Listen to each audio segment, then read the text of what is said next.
Our guests could please take your seats. Mr. Clerk, if you could please call the roll. Justin Hirsch. President Kenneth V. Shea. President E. Henry Twiggs. President Timothy C. Allen. President Timothy J. Rook. Absent Bud L. Williams. Here, Orlando Ramos. Absent Marcus J. Williams. President Adam Gomez. President Thomas M. Ash. Absent Melvin A. Edwards. President Katie V. Walsh. President Michael A. Fenton. Present. Will the council and our guests please rise for a moment of silence?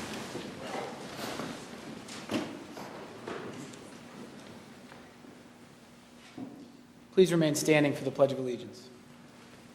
I pledge allegiance to the flag of the United States of America and to the republic for which it stands, one nation, under God, indivisible, with liberty and justice for all. Okay, welcome everybody. We're going to call this hearing to order. Just some housekeeping matters first. Councilors, on your desk, you'll see a supplemental matters memo from me, just with a couple of paragraphs talking about tonight, what we're going to do. The second page is a supplemental agenda talking about the different sessions we'll have this evening. And then your third page is a roster of the folks who are here from the city and from MGM. Will the clerk please recognize the counselor in seat number 10? Thomas M. Ash. Here. Okay. Also in your packets, you'll see itemized and tabbed exhibit sheet with the 9 exhibits that we've received thus far. Also entering into the record at this time for written testimony is a letter from Amy Loisel of East Forest Park, and we're going to mark that as item number 10. Okay. So to summarize the memo and what we're going to do tonight, we've got three sessions. The first is going to be public testimony where individuals are going to come forward, a couple of whom we heard from last night. They're each going to be given a minute and 30 seconds to address us on the site plan review matters, mainly relating to design. After that session is concluded, we're going to have a session for abutters who have some presentation and have endeavored to hire some consultants to advise them. Those two groups are each going to get 15 minutes. And then after that, we will stop that session. We're not going to close the hearing per se, but we are going to stop the public as entitled testimony portion of the hearing. And then from there, councilors will be invited to ask questions of the public, of our consultants, of MGM's consultants, and or of people who have testified. So that's going to be the order of operations. And with that, we'll hear from our first speaker, Mr. Michael Thomas.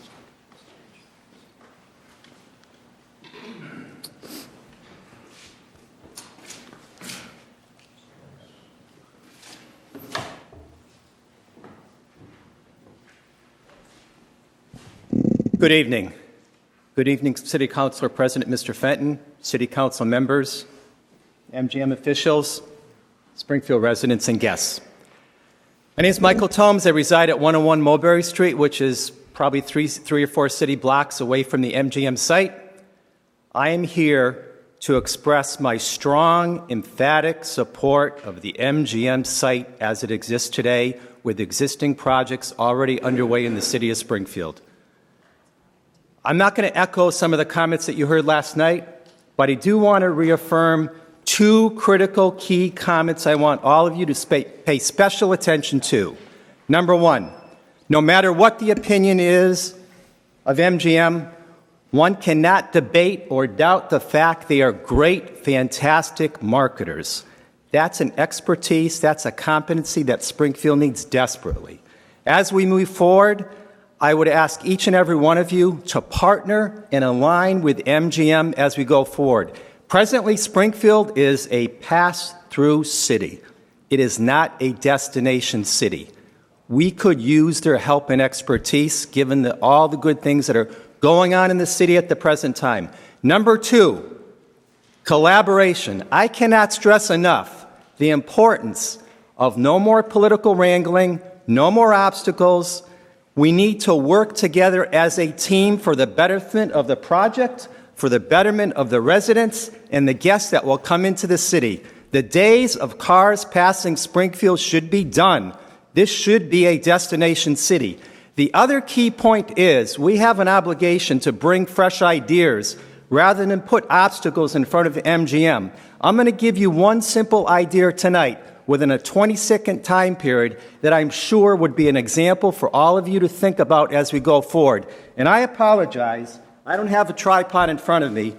However, this is a graphical representation of a potential vertical farm garden that could reside on the rooftop of one of MGM's facilities that would allow the site to literally have produce produced on the site where it could literally go from rooftop to tabletop. That's simply one idea. I realize my time is up. I thank you very much. Thank you for your time. Thank you. Thank you very much, Mr. Thomas. Okay, one other housekeeping, a couple of other housekeeping matters. Will the clerk please recognize the counselor in seat number 7? Orlando Ramos. Another announcement that I neglected to mention at the beginning is an exciting one for the public and members of the council. With the cooperation of Comcast and Focus Springfield, tonight is going to be the first time that folks can live stream this meeting and all of our future meetings online anywhere around the world. There will soon be a city council YouTube station where a lot of these meetings are going to be archived, making it easier for folks to watch and participate in the meetings. But so that everybody in the public at home has the benefit of having this URL. If you go to livestream.com/Focus Springfield /City Council, that's the URL that you can use to stream us live from anywhere around the world. So you don't need to be in front of a television. And it's a good time for that to be taking place because obviously these are important hearings. So will the clerk please recognize the counselor in seat number 5? Timothy J. Rook. And I'd just like to thank Focus Springfield and their access program for assisting with that. I think it's a good testament to transparency in government, and this body's certainly better for it. So with that, we are going to hear from our second speaker. That is Mr. Dean Martilli.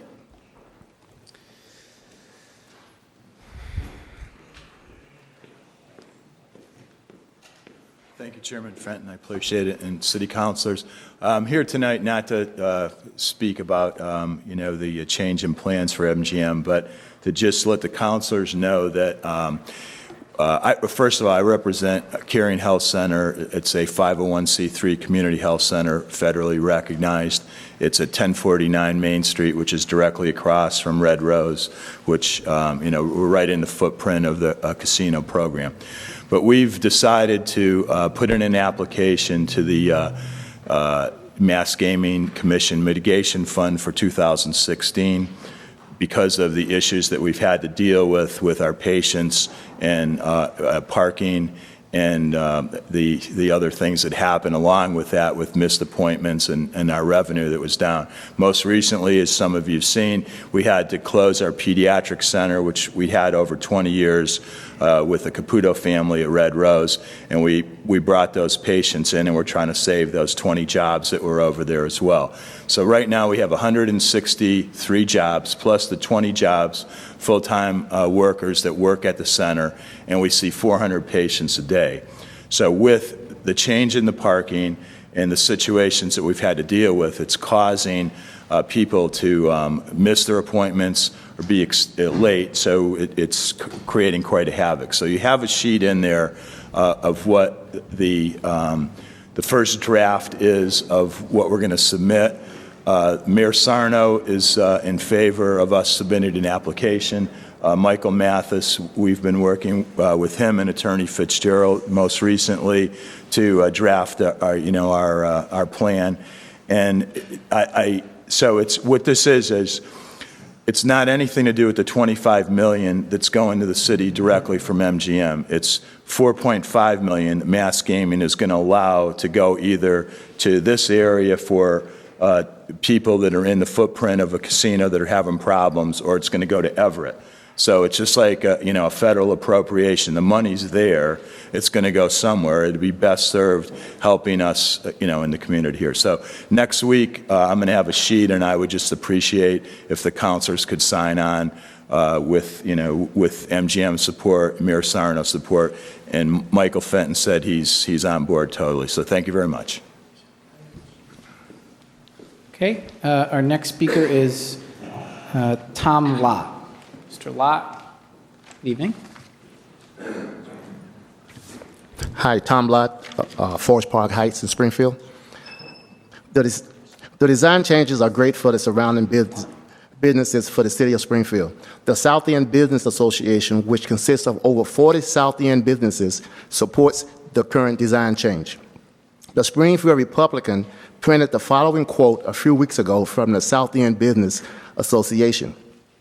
And it says, "The previous design would have required hotel guests to walk through the casino or along State Street to access our shops and restaurants. The current configuration will have guests from 251 hotel rooms spilling directly out onto Main Street. This will generate more foot traffic, greater visibility for our local businesses, and a type of activity that will breathe new life into our downtown. The economic benefits of such a change simply cannot be overstated." Now, that's an endorsement from businesses that are directly impacted by the change. A skyline is desired by some people, but should we be concentrating on the skyline or concentrating on the neighboring businesses?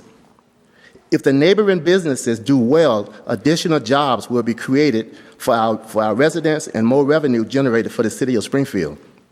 I and most of my constituents am in strong support of the new design changes. Please approve the current design changes without delays so that the project remains on schedule. Thank you. Thank you very much. Okay, our next speaker is Rhonda Latney. Good evening, Rhonda. Good evening, City Council members. Thank you. I've been here for 2 years, and it's been a long journey.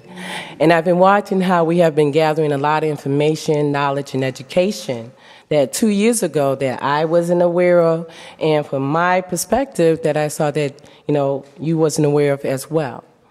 But we don't have to listen to what I'm saying. Let's look at what MGM has done and said. They want you to truly believe that you can take a 25-foot story tower, put it on the side, make it 4 stories, and it would still fit the revenue and the employment that they said would bring. The wow factor that used to be the 25-foot tower is now bulletin boards. But yet they keep telling you that they're going to be able to meet their commitments of the payments and the jobs.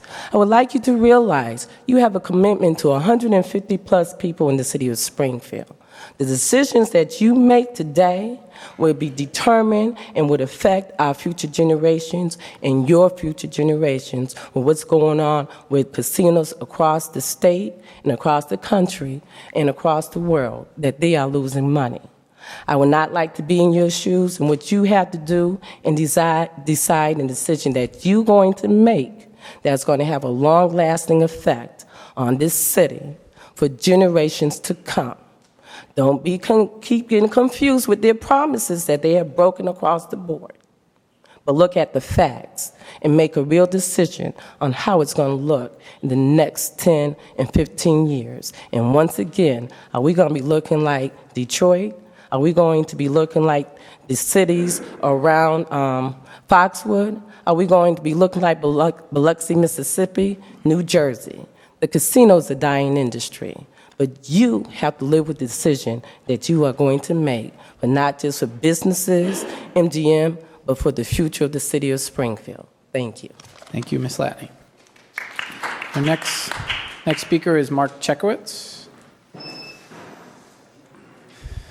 Before you start my time, I just wanted to hand these out. Sure.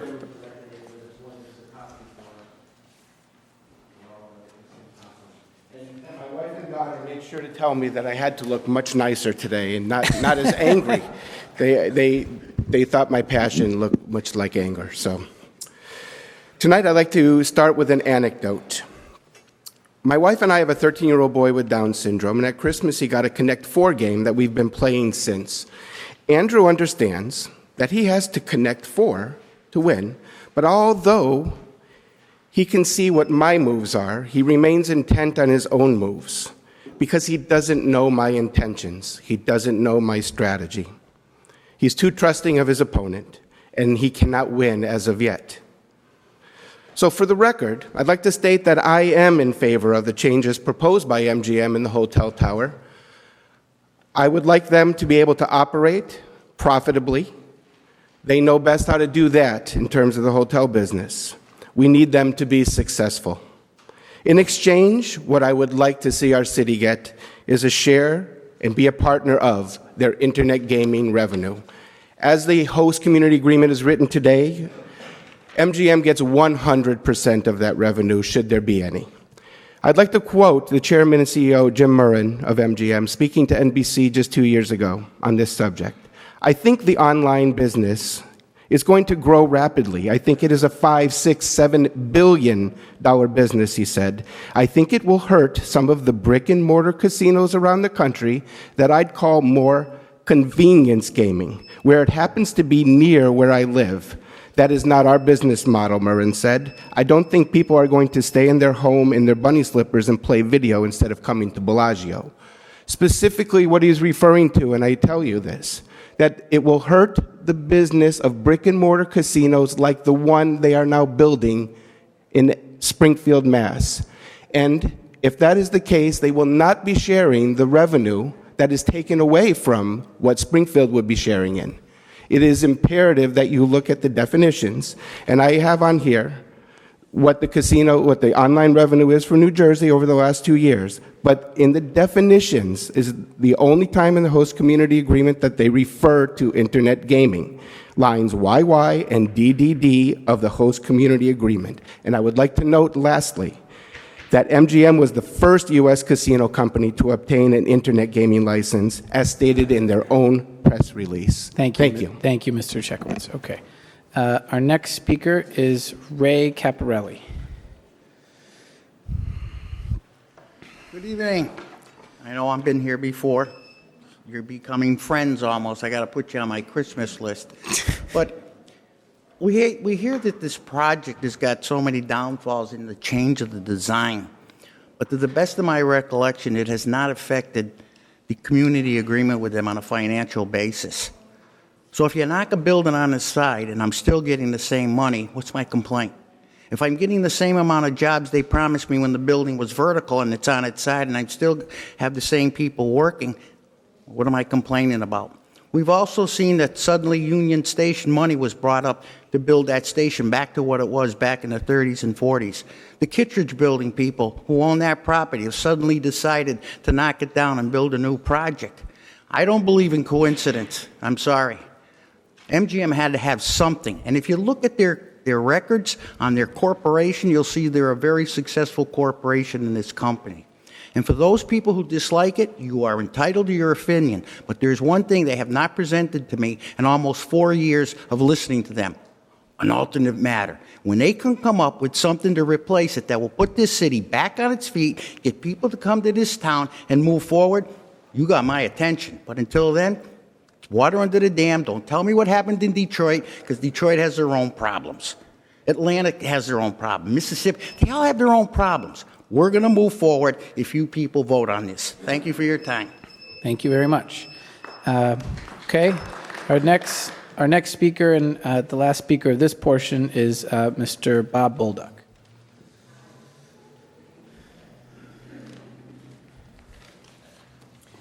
Good evening. I'm Bob Bolduc. I'm the founder and current advisor to Pride.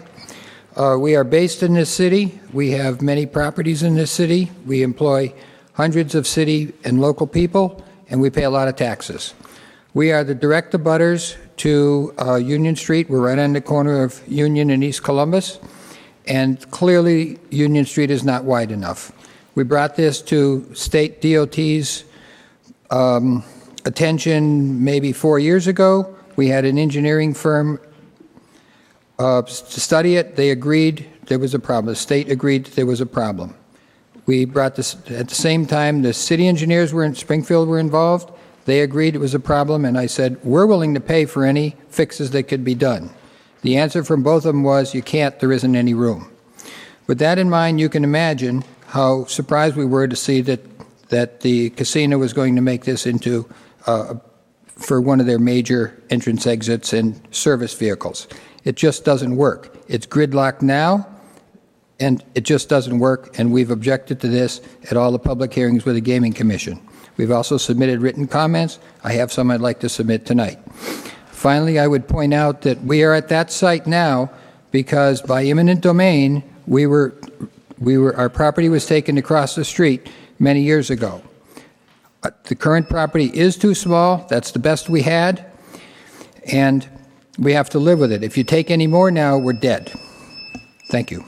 Okay. Mr. Bulbuck, the written testimony you're referring to, is that the document marked January 20th, this document here? Yes. Okay. So, okay, thank you very much for your comments. Thank you. Councilors, we're going to mark the correspondence given to us by Mr. Chekowitz as item number 11. The correspondence from Mr. Bolduc and Pride as item number 12. I did not get that, no.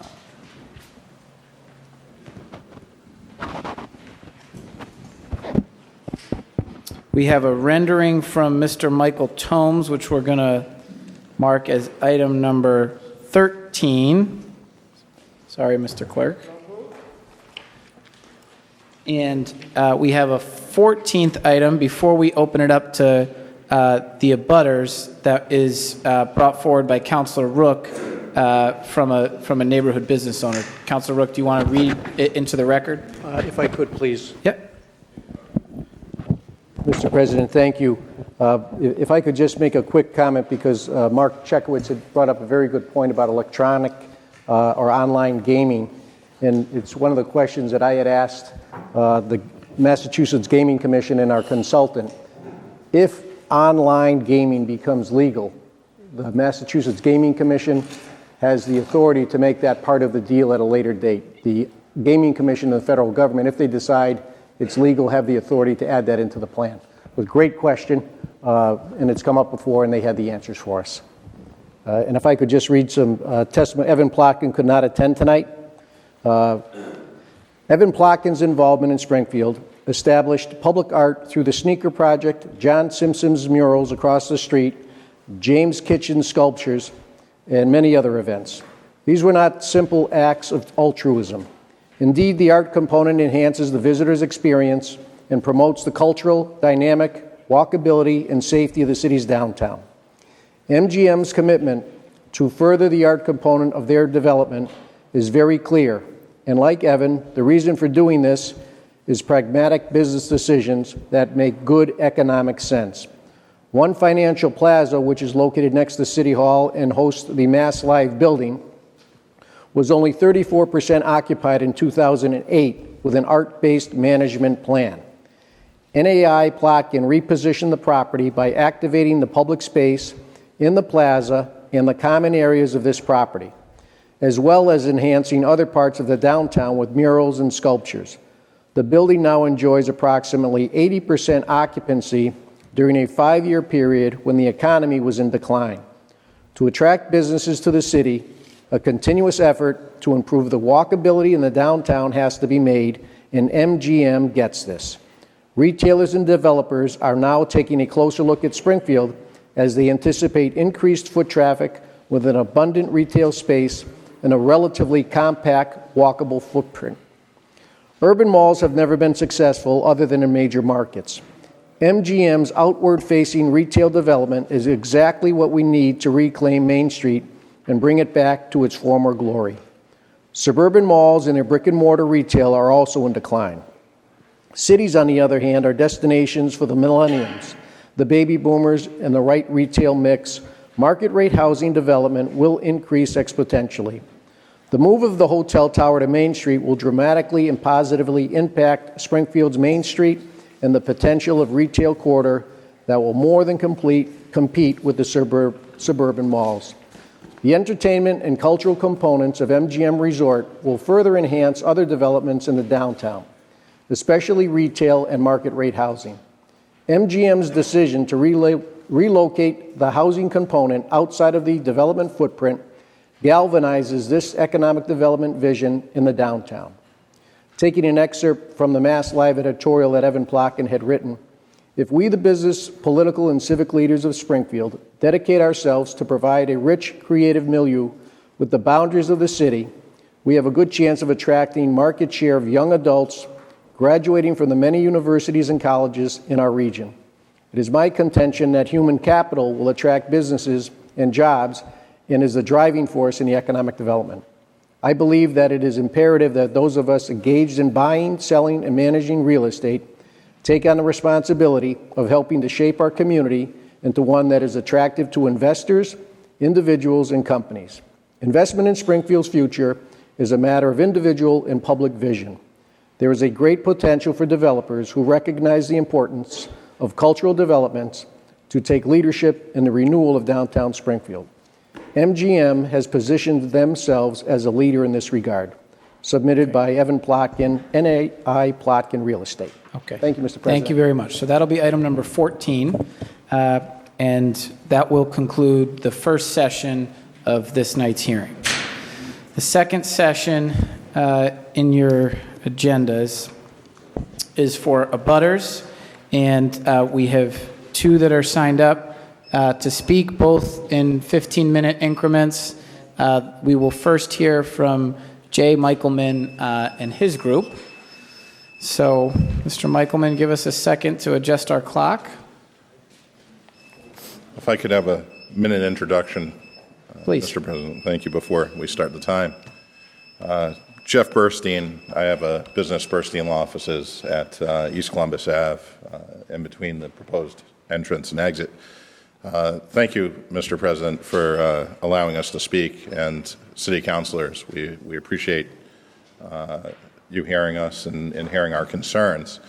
I'd like to say that we are in favor of this project. Well, now we're going to start your time. Okay. Okay. We are in favor of the project, and it's been voted on, and it's coming to town. We do have concerns, and if I can show you what those are, we'll get going. So,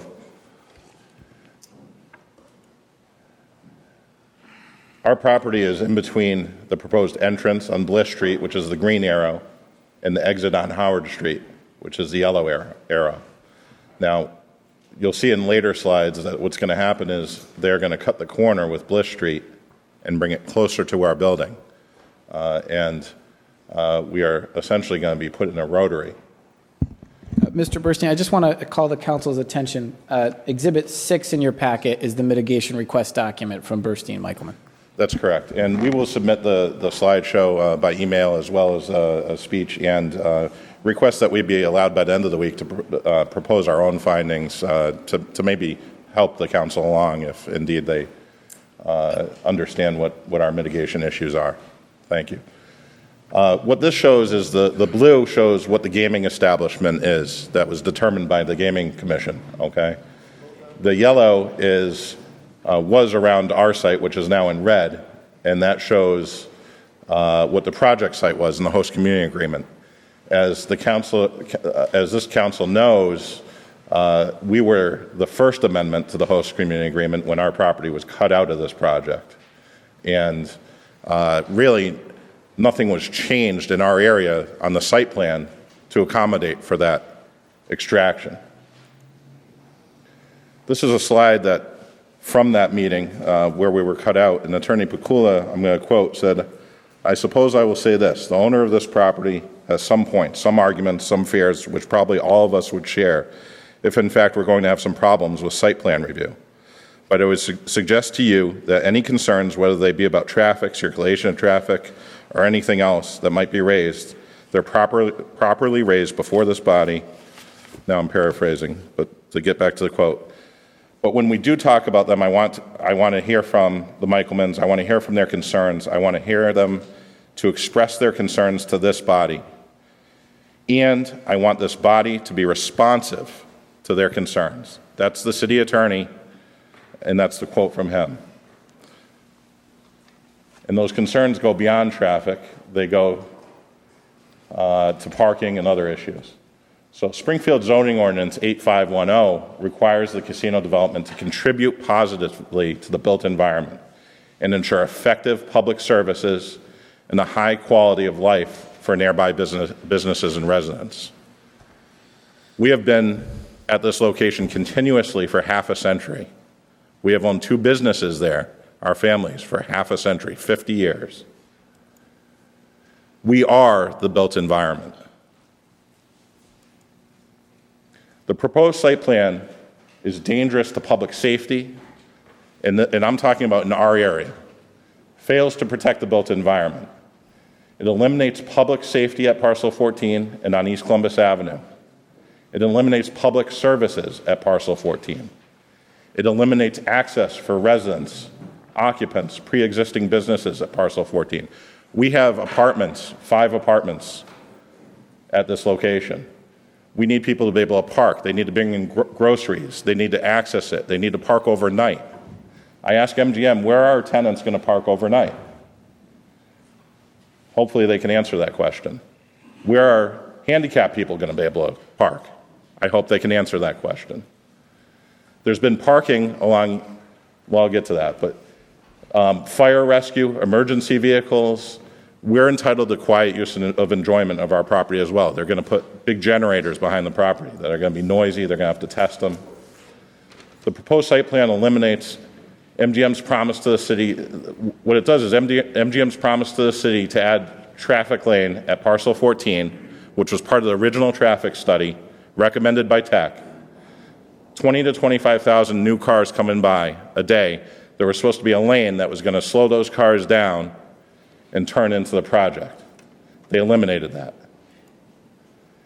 This is a picture from the side. These are cars parked on the side of the road. Access on Howard Street.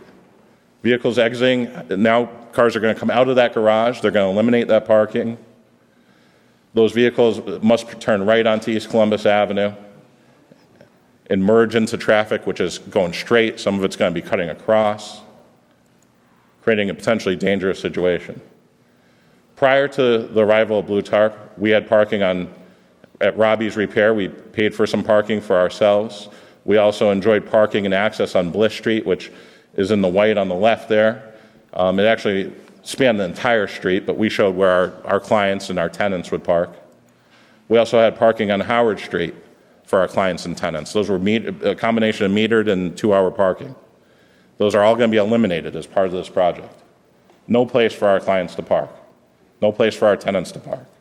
No place for the handicapped to park. If you look at the green arrow here, this is where they're going to cut Bliss Street in. It's going to cut much closer to our building. They're not going to do the deceleration lane, which was supposed to be widening the road. MGM's gaming application states MGM will add an extra lane of roadway, and that's in their RFA2 application, attachment 42401. It's also referenced in the host community agreement. Now they're not going to do that. That's going to affect our building. Our building originally wasn't supposed to be in the plan. We're back now. Now they have to accommodate us. They have to mitigate. Or they should. The law requires them to. Again, that shows where the turning lane was going to be. No longer now. It's going to allow traffic to slow down. Here's a copy of that shows the 12-foot acceleration lane.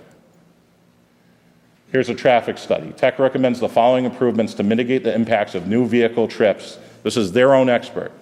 And improve the safety characteristics of existing facilities as part of the project. Now there's another existing facility, which is ours. That wasn't even included in that. And we happen to be on the doorstep. Millions of dollars are going to Long Meadow, to West Springfield. Millions of dollars in mitigation. We're on the doorstep. Mass DOT, this is a design manual from Mass DOT. They recommend that in a high traffic volume area, that these type of turning lanes be constructed to get the vehicles out of traffic and remove a primary cause of rear-end crashes. Without doing that, we fear there are going to be many crashes in front of our building. So again, this shows it without the lane there. Now the building's back in. This shows traffic coming out of their structure. It's coming out of their structure on the East Columbus Ave. There's traffic going straight. There's traffic turning. There's traffic weaving in.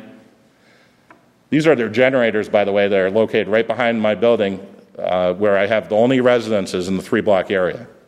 In a 14.5-acre parcel, they should have been able to find a different place for that. Shouldn't be right there. They've also put parking in for themselves here, but not any consideration for us. And their proposed site plan, it's out of scale. If you look at the red arrow, that's where they drew the building in. If you look more closely, you can see the outline of the building is, can we go back one? The outline of the building is, thank you. The outline of the building is actually at the tip of the green, of the yellow arrow. And so it's much closer to that curve. It doesn't accurately depict it. Again, this is their sidewalk plan. We currently have over a 10-foot sidewalk. It's almost 10.5 feet, our sidewalk. They're proposing to narrow the sidewalk to 5 feet. They want to narrow the sidewalk instead of making it larger. More traffic, adding 20, 25,000 cars, barreling down, trying to weave in. My office, I sit in a chair that's about 10 feet, 12 feet from that road. I don't want a car to come through there. My wife certainly doesn't. She wants me to come home at night. Here's Springfield Complete Streets Implementation Guide. This was by OPED, DPW, PVPC, 2014. Sidewalks are supposed to be between 10 and 16 feet. That's what they recommend. Again, this is the 2 lanes of traffic coming in. I won't spend more time on that. Again, right-hand turn, the traffic essentially putting us in the middle of a rotary. We need to service the handicap people coming in. We need places to park. We need trash to be able to come around. We need them to be able to make turnarounds there, pick up our trash. Now, the way it's proposed, they're not going to be able to do it. This is a study from Green International as late as December of 2015, just this past December. And they're concerned. We're not the only ones that are concerned. They say East Columbus Avenue at Bliss Street, the proposed deceleration lane on East Columbus Avenue has been removed, and we believe that this change could result in potential safety concerns that warrant further evaluation during the final design process. This is a gaming commission's expert. This isn't somebody I hired. So you have MGM's own expert was concerned, the gaming commission's expert is concerned. My parcel needs to be accessed by people moving in and out of the apartments, by the trash trucks, by UPS, ambulance, fire, so on. Mail, we have a post office, a mailbox there. The signage, if it's illuminated at night, it's gonna cause a nuisance to the tenants when they try to sleep, shining into the back of the building. The bottom here is that's a picture of our building. It doesn't show the billboards that are on there or anything else, but that's a picture of it. Again, picture of the signs. They have refused to mitigate. This is a letter that was just written yesterday by their attorney, MGM's attorney. MGM Springfield is not in a position to, nor should MGM Springfield, be required to comply with the mitigation requests regarding roadways, sidewalks, recorded access, parking easements, and lighting restrictions. They've promised parking to the public. I suggest that to secure that promise, that they record an easement, a parking easement, to the public and to us. So again, we're asking for bollards to be put up, and there's a picture of those on the side here, and that would protect us. Lit bollards, they can be like that, they can be something different. But to widen the sidewalk to accommodate those bollards so that cars don't come through my building. Access, parking, easements, lighting, vibration and noise. They have a duty to mitigate, they have a duty to protect the built environment. I'm going to defer my remainder of my time to Attorney Michaelman. Thank you. Thank you for your time. Good evening, ladies and gentlemen of the City Council, Mr. President. What I'd like to focus on, because my time is short, is some of the items that specifically you can impose and put as conditions. One, they are planning to reduce our sidewalk from what's 10 feet now to about 5 feet. So we'd ask that there be no reduction in the width of the sidewalk in front of our parcel. We also ask that protective barriers or bollards, as you saw pictures, be installed in the sidewalk. That is in our letter to you at whatever specified distance that would protect pedestrians, court employees walking, us, family members, tenants from any kind of injury that may happen to them. We'd like on-street parking returned on Howard Street. Howard Street, I don't know where it's going to be, but around the north end, the south end of our building, there used to be parking. We'd prefer it to be metered parking, but we should have parking there for our tenants. There's no reason that now cul-de-sac or dead end or going into the parking garage of the casino cannot be used for public parking, particularly for our business. The next thing we require is that MGM grant us free parking 24/7 in their parking garage. As many are aware, there is free parking that either ends at 5 or 6 o'clock. So either people are running at 5 or 6 o'clock to get their car out, or else they're paying some kind of fee or some other thing. So we ask that you make them give us free parking, a certain number, 25 or so, for our building in the future that we can park 24/7 in there. We also require access around and behind our building. We're now landlocked. We'll need to be able to, they're going to be putting a roadway behind our building with some kind of parking, and we're asking that as a condition that they make an agreement with us that we now be able to have parking behind that. We also ask that the lighting from the beautiful signs that they plan to do are not invasive to the tenants who have back porches and looking out in there so they'll be able to sleep, so it doesn't become a Jerry Seinfeld where you're looking out at the orange lights and can't sleep. You'll laugh, but that's what we're looking at. My time is almost done. I will say a couple other things. MGM has created this problem. They were going to take us out. They decided not to. They were going to put the tower. They decided not to. MGM is not mitigating this problem. In fact, MGM is exacerbating this problem. When you grow a city, you must also protect the city.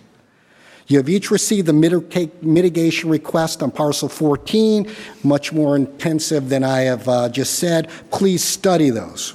We ask you analyze it. Protect the built environment and protect the city. I do want to say one other thing, where there is money to do this. The last thing I'll say is that the price of steel has dropped almost in half since the decision was made to take down the tower. And the big reason for taking down the tower was because the price of steel cost was so high.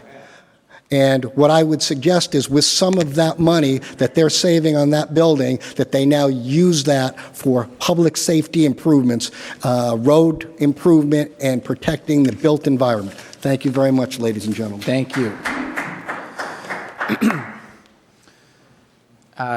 Okay, so thank you very much for that testimony. We have one other scheduled speaker to provide testimony. That is Mr. Colacino's group. Mr. Clerk, why don't we reset the clock for another 15 minutes?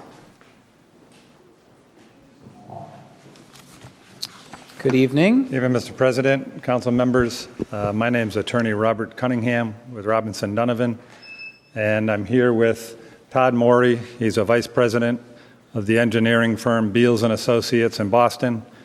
Also, Mr. Colacino of Colvest is here this evening. We represent the four other direct abutters to this project. You've heard from Mr. Michelman. All the plans that you look at show these other four abutters: the Colvest Group, the Red Rose, Courthouse Park Associates, and Briarwood 13. They all appear in all of the plans that you're looking at and are all directly impacted by everything that's going to happen.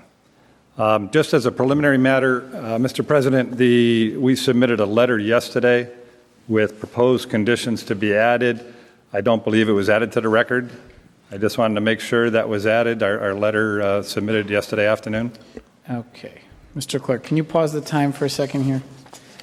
I have from you, from your firm, Mr. Cunningham, a letter dated January 5th. That is Exhibit 4.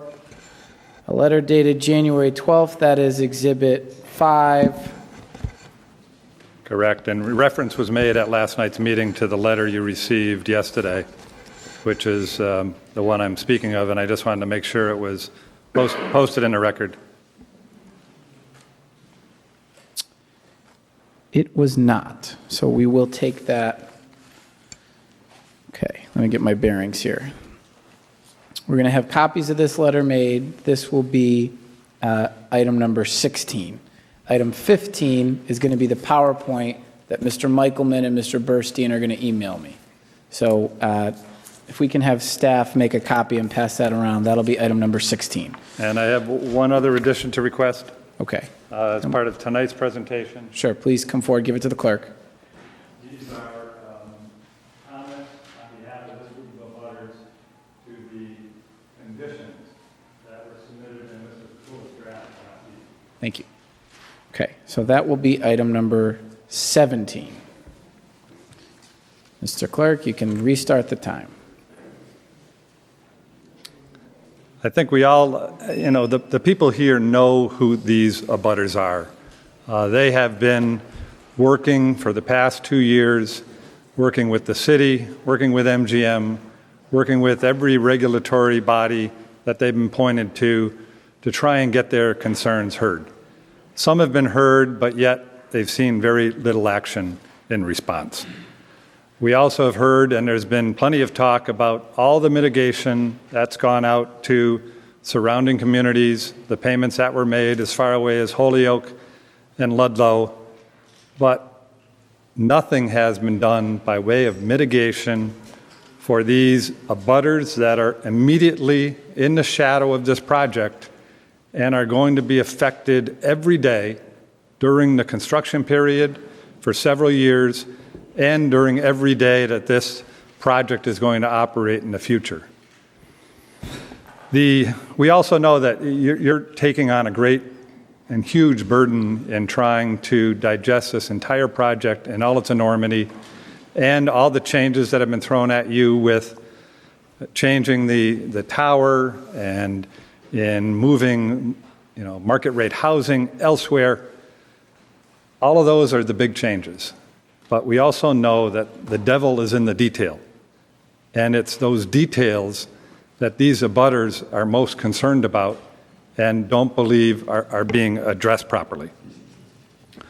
One way to start looking at how we can do proper mitigation for these abutters is to address the concerns raised by the Mass Gaming Commission Section 61 findings, along with the state's final environmental impact report, the FEIR. They are full of mitigation measures that should be included as permit conditions. The Section 61 findings actually recite MGM shall comply with the detailed mitigation measures provided by the Commission's Section 61 findings. One example of this is what happens during the construction period. And if one takes a look at the Section 61 findings, they go on for pages. They talk about a comprehensive plan to protect these local businesses, manage noise, construction debris, construction employee parking, construction period traffic pattern. None of these are included. These are the kind of things that these abutters need to have addressed by you. Mr. Pakula made some passing reference last night to the Section 61 findings in his draft. However, we believe this council should make it a specific condition of its site plan approval that MGM comply with the mitigation measures set forth in the Section 61 findings. The council has been given a very unique challenge here. We all realize that you've been asked to conduct a site plan review of a massive project. It's not something that normally comes before the council, but it's a process that everybody was directed to. The public, these abutters, and everyone was told that this was the venue and the forum for your concerns to be held. So that's why we're here. We're here to have those concerns held. We believe that it's incumbent upon the council to take these under consideration. We've submitted through our office and through Mr. Beal's office over the past several months. There have been multiple written submissions to the council on behalf of this group of abutters voicing our concerns with the level of detail and the requirements that are set forth in the plans that you have received to date. I think at this point I'd like to turn it over to Mr. Morey to give some of the details about what's in the current plans that have given us cause for concern.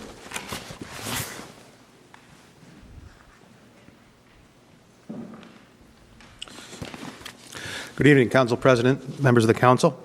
As Attorney Cunningham mentioned, my name is Todd Morey. I'm with Beals Associates. We've been involved with this group and with this project for approximately 2 years, trying to sort through some of the details, make sure processes are being followed, and trying to understand how this interacts with our clients' properties and what we can do to help protect their properties and their interests. We fully agree that this is a very important project for the City of Springfield.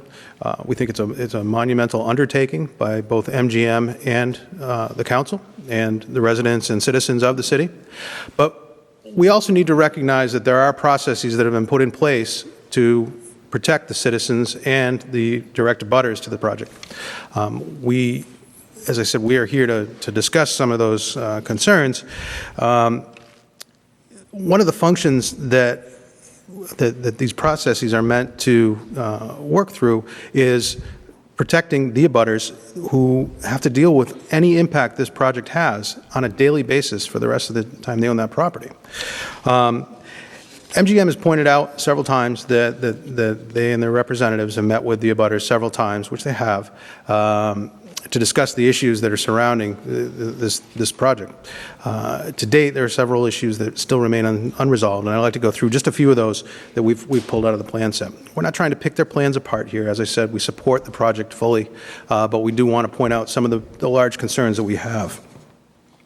Generally, a project of this size and scope should have plans that are very clear and very concise in the details of the project. All the site planning that needs to be done, all the architectural enhancements that need to be done. We don't see this as the current case with the MGM documents that are before you. At present, there are numerous iterations and plan sets under review. There don't appear to be any apparent control sets, if you will, if you'd like to select a term. We feel that it's very important that the council have a final set of control documents before it considers approval of the project.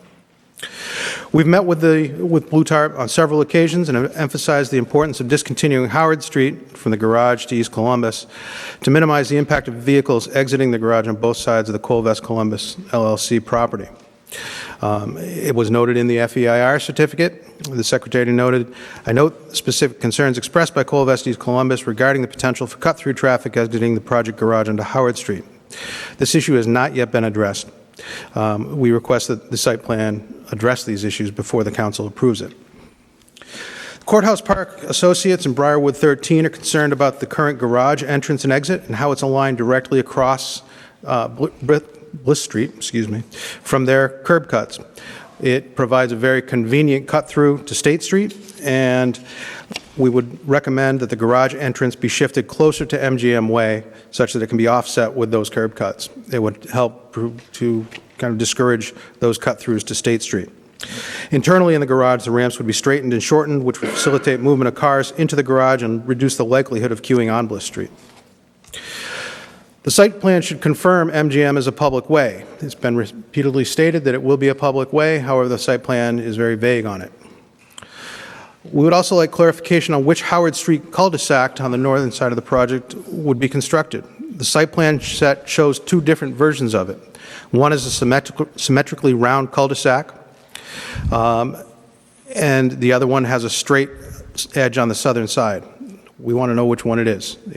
Again, it goes back to the control documents and the final set of plans that you should have in front of you. Howard Street should look and feel like a public way, and by that what we mean is that it should be a bituminous roadway or at least be a very obvious street. Again, this is up by the Red Rose Pizzeria side. Those clients are concerned that if Howard Street does not look and feel like a public way and instead looks more like a piazza or a private plaza that's an entryway only to MGM, it'll negatively impact their business as patrons may be confused on how to get into their business. DPW had noted a concern about drop-offs in the hotel area at the corner of Main and Howard. We insist there's uninterrupted access and egress in the vicinity of Red Rose. We're concerned that visitors looking to access the Special Events Plaza would use the Red Rose parking lot and would like to know how MGM would attempt to prevent this from happening. Demolition has begun on several of the properties within the overall construction zone. We'd like some more information about the parking for construction workers. There have been documented incidents where construction workers have cut through the Colvest Springfield LLC property. MGM has continuously stated that there will be free public parking in the garage. We request this commitment be memorialized and made part of a special permit condition.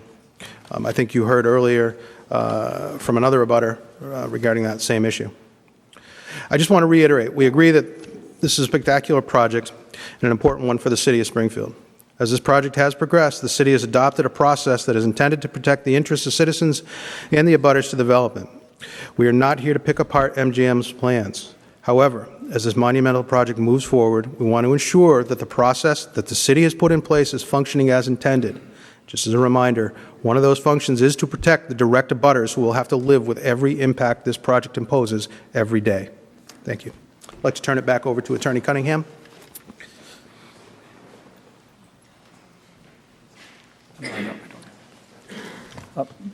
Just to reiterate again, this group of abutters is not opposed to the project.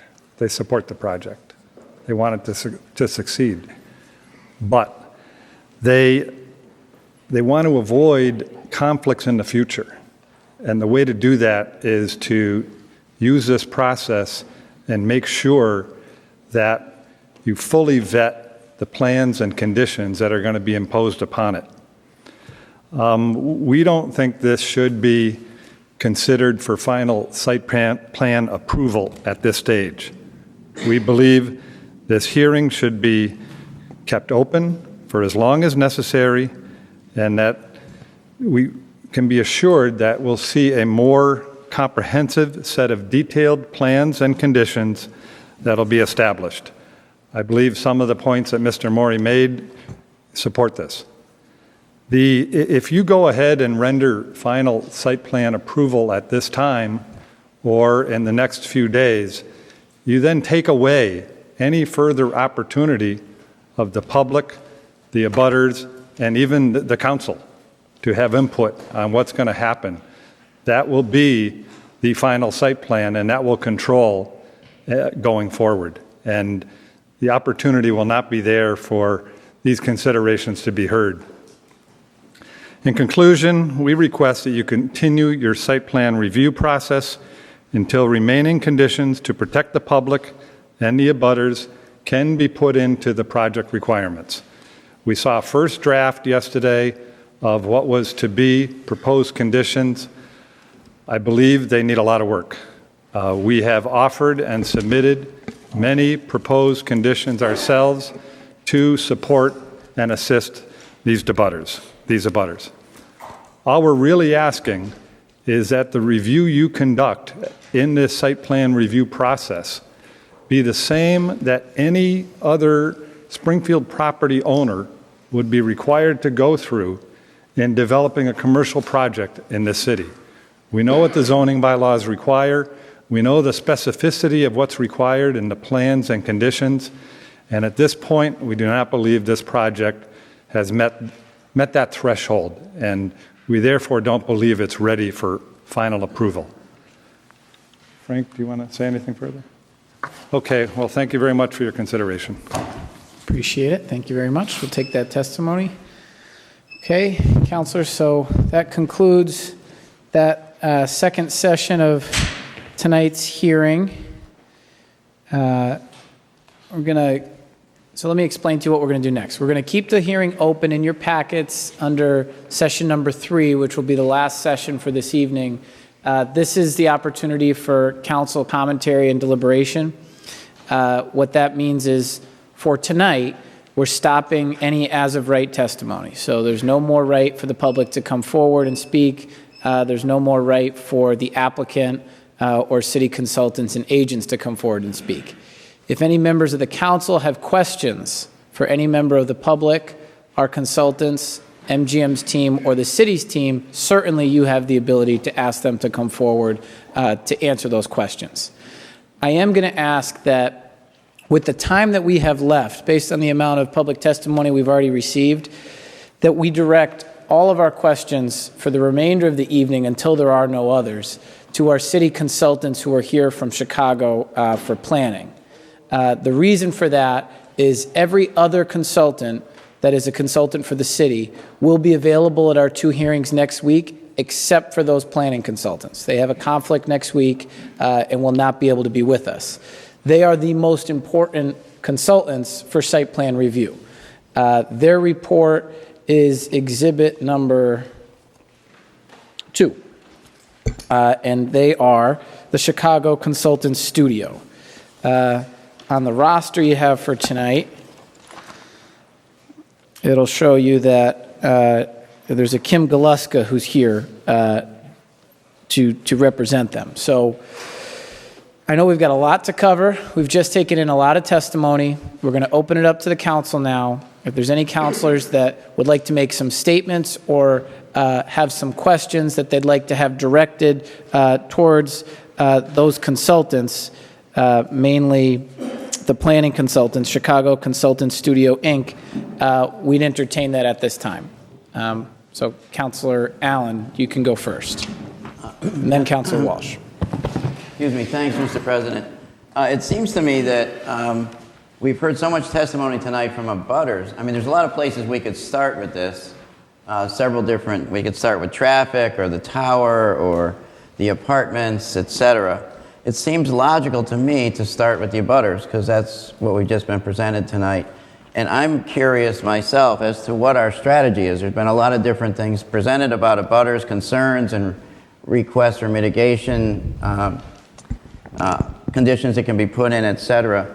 And I'm basically interested in not going through them in detail as much as figuring out what our strategy is for dealing with them because we've just heard a lot of them. So if the Kim and Tim are the right people to bring up, then maybe we could start with them. Yeah, I would recommend that we do that. So if Chicago Consultants Studios, Inc. could come forward, this will be our last night to have these folks for testimony. So councilors should direct their questions and commentary to them at this time. So as I just said, I don't want to go through all the detail of this. There are a million requests here, et cetera. But could you conceptualize for us a strategy here? We've just had the lawyer for one of the abutters say he doesn't feel we're at all close to being able to make a final decision on any of this stuff. And we certainly have requests. Councilor Pakula spoke to us last night about consideration of some of these requests, et cetera. Could you, in your experience in other places, et cetera, we've got abutters from 2 or 3 different sets of abutters or individual abutters who have concerns. Could you advise? Sure, happy to try and respond to any of those. Let me just point out that our scope is actually on the planning, design, development components. I believe the traffic circulation aspects, which I'm happy to opine on, is really not part of our, I think there's a separate report from a city consultant on that. So I'll be careful not to cross those. That's fine. Draw your boundaries where you think they're appropriate. So I guess I can actually try and respond to some of the things the abutters have talked about. Let me take the first one being the tower, the hotel tower, and I think I actually have a good example to help the council understand this. First of all, the hotel as a tower was perfectly fine. I think you heard my testimony. You see in our report, we didn't find it all that well resolved from a design standpoint. It didn't fit into the character of Springfield as much. Doesn't mean it was bad. No, it wasn't necessarily bad. I think the solution they came up with when they proposed putting the hotel component on Main Street was a much better solution from an urban design development perspective for all the reasons that are in our report. I think it adds to it. I think it's a great enhancement. But let me give you an example that I think might help here. So before I had my own firm, I was a partner at Skidmore, Morings & Merrill. We were the largest architectural firm in the world at that time. And take it back to 1974 to a town in Kansas, Wichita, Kansas, about the same, actually twice the size of Springfield. The region is about the same size as Springfield, about 690,000. We had just finished building a building in Chicago, the world's tallest building, Sears Tower, for a bank. And the fourth financial bank in Wichita wanted the building built by us in Wichita. They wanted the tallest building in Kansas. So we went out there, worked with them, and in the design process, that building, which was going to be 30 stories, ended up being 9 stories. Ended up becoming a landmark building, ended up winning many awards, ended up becoming something that was endearing and engaging to the community because it was the right solution for that town. So I think when you talk about towers, I think you want to make sure you're creating a landmark structure, you're creating a structure that's going to be something that's a pride of the people who come to it, the pride of the city of Springfield.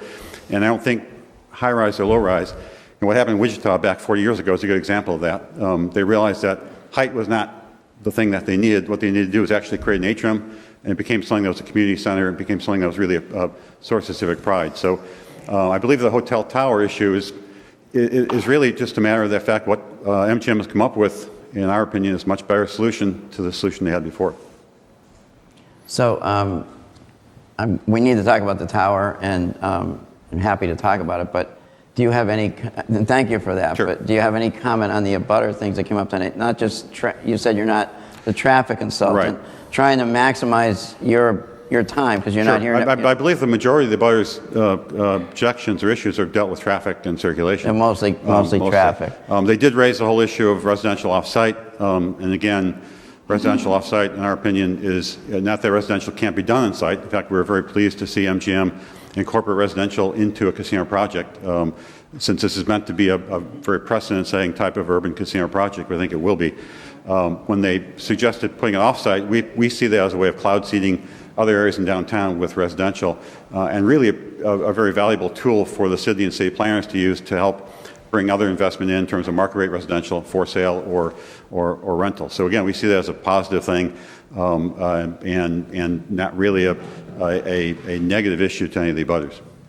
So you're summarizing that the tower is a better idea, the new idea with a small, the low-rise, the low-rise hotel is better, yeah, right. and the apartments off-site is better, I think is what you just said. Correct. So, Mr. President, I want to talk about abutter stuff, but if we're going to maximize his time, he can't really talk about abutter stuff.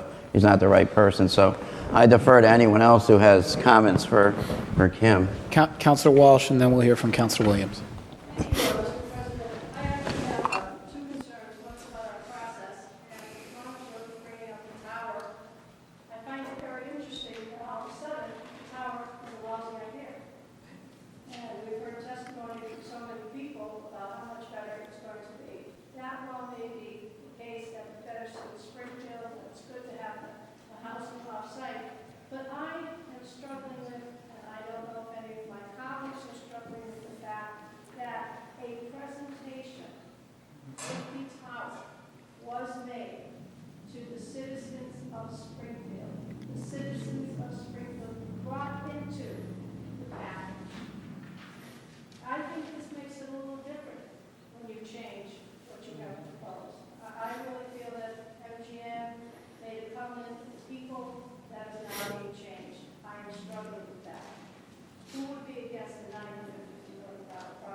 Sure. And by the way, for the record, I believe our report actually states that it was not a lousy idea at all. In fact, the tower was a fine idea. We said it was not fully resolved, and we still believe that's the case.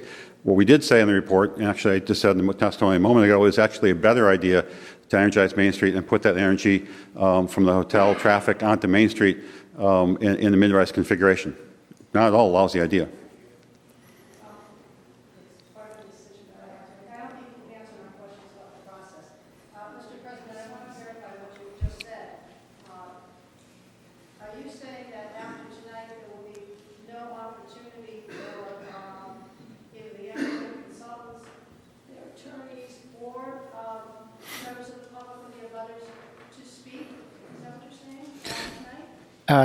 What I'm saying is that it will no longer be as of right. So if you have a question for an abutter who... A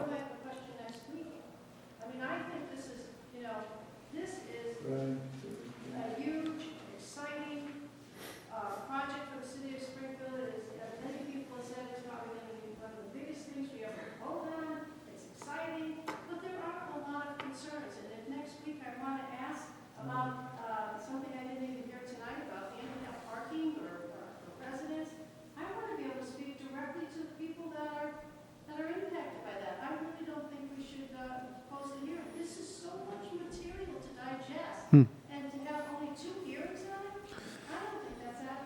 Right. And so to be clear, and that's a fair question, your right to ask those questions will never be stopped in this process. People's right to speak on this subject for tonight has stopped.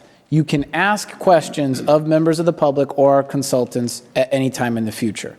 That doesn't mean, though, that there will be an opportunity for a long line of folks to come in from the public and testify into perpetuity. So your questions, Counselor, you will always have an opportunity in this process to have them answered.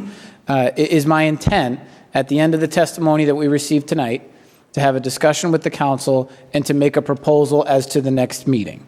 Based on the amount of testimony and evidence that we've received, it seems to me like we need some more discussion on the site plan beyond what I had originally scheduled.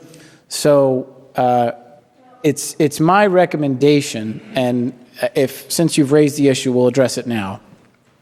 It's my recommendation that at the end of this evening's meeting, which we've committed to ending at 8:30, we reconvene on Monday, which was a meeting that I had previously scheduled to deal with road closures and the host community amendments. But my recommendation is that we repurpose that meeting to be another night of council deliberation on the site plan review. And so that sort of pushes us out a day, and I'll schedule another special meeting subsequent to the Tuesday hearing to allow for further deliberation. That's my intention. There will be opportunity for further questions and counselors to have their answers and questions heard. But to be clear, Councilor Walsh, the as of right testimony for the site plan has concluded. So unless a member of the council wants to hear from somebody, they don't have a right to speak on this subject.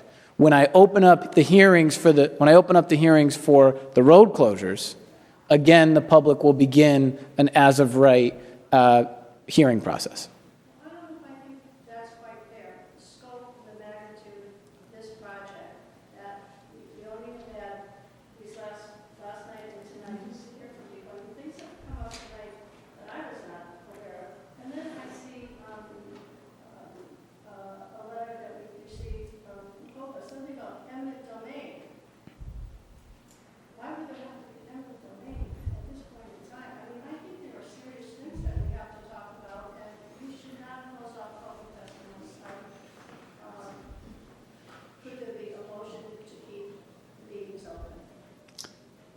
And we could entertain that, but I will tell you that the meetings are still open. It just means that if Mr. Colacino is to speak, for example, he needs to be asked a question by a counselor. That's all. I think that that's reasonable in light of the time that we spent on public testimony.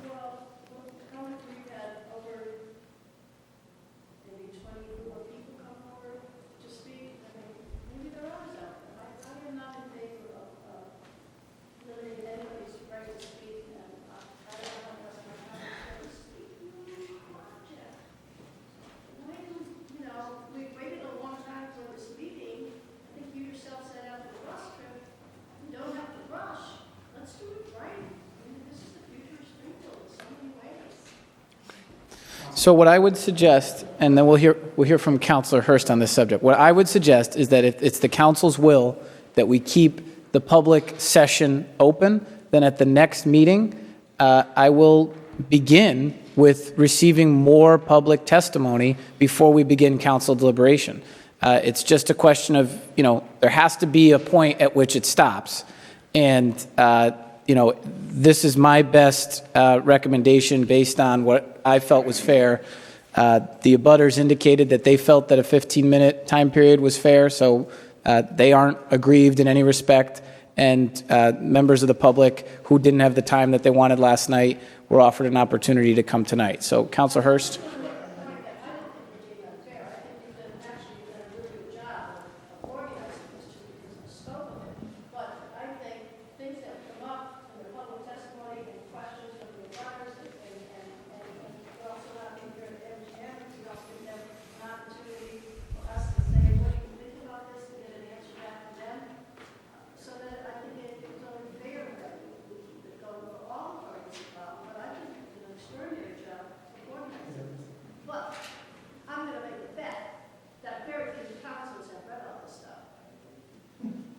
a lot of material, some of which we received tonight, so that would be impossible to have read all of it. Councilor Hurst.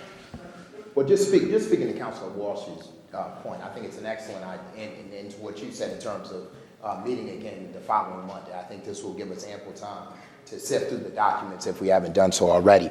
I just wanted to clarify or ask a clarifying question. You're saying that we can ask a question of the abutters either for the next 13 minutes of this meeting or at any point in time during the meeting that you're calling on Monday. Is that correct? That's right. And you're saying that the public, while And they not might... just the abutters, anybody else. Not just the abutters, anybody else. And you're saying that the public, while they might not be able to speak to issues pertaining to the site plan, which is in this hearing, when you open up future hearings or the next 2 hearings, the public indeed will be able to speak to those issues. That's exactly a lot of which they've already spoken to in this process already. That's Fair exactly enough? right. Fair enough. Thank you. Councilor Williams.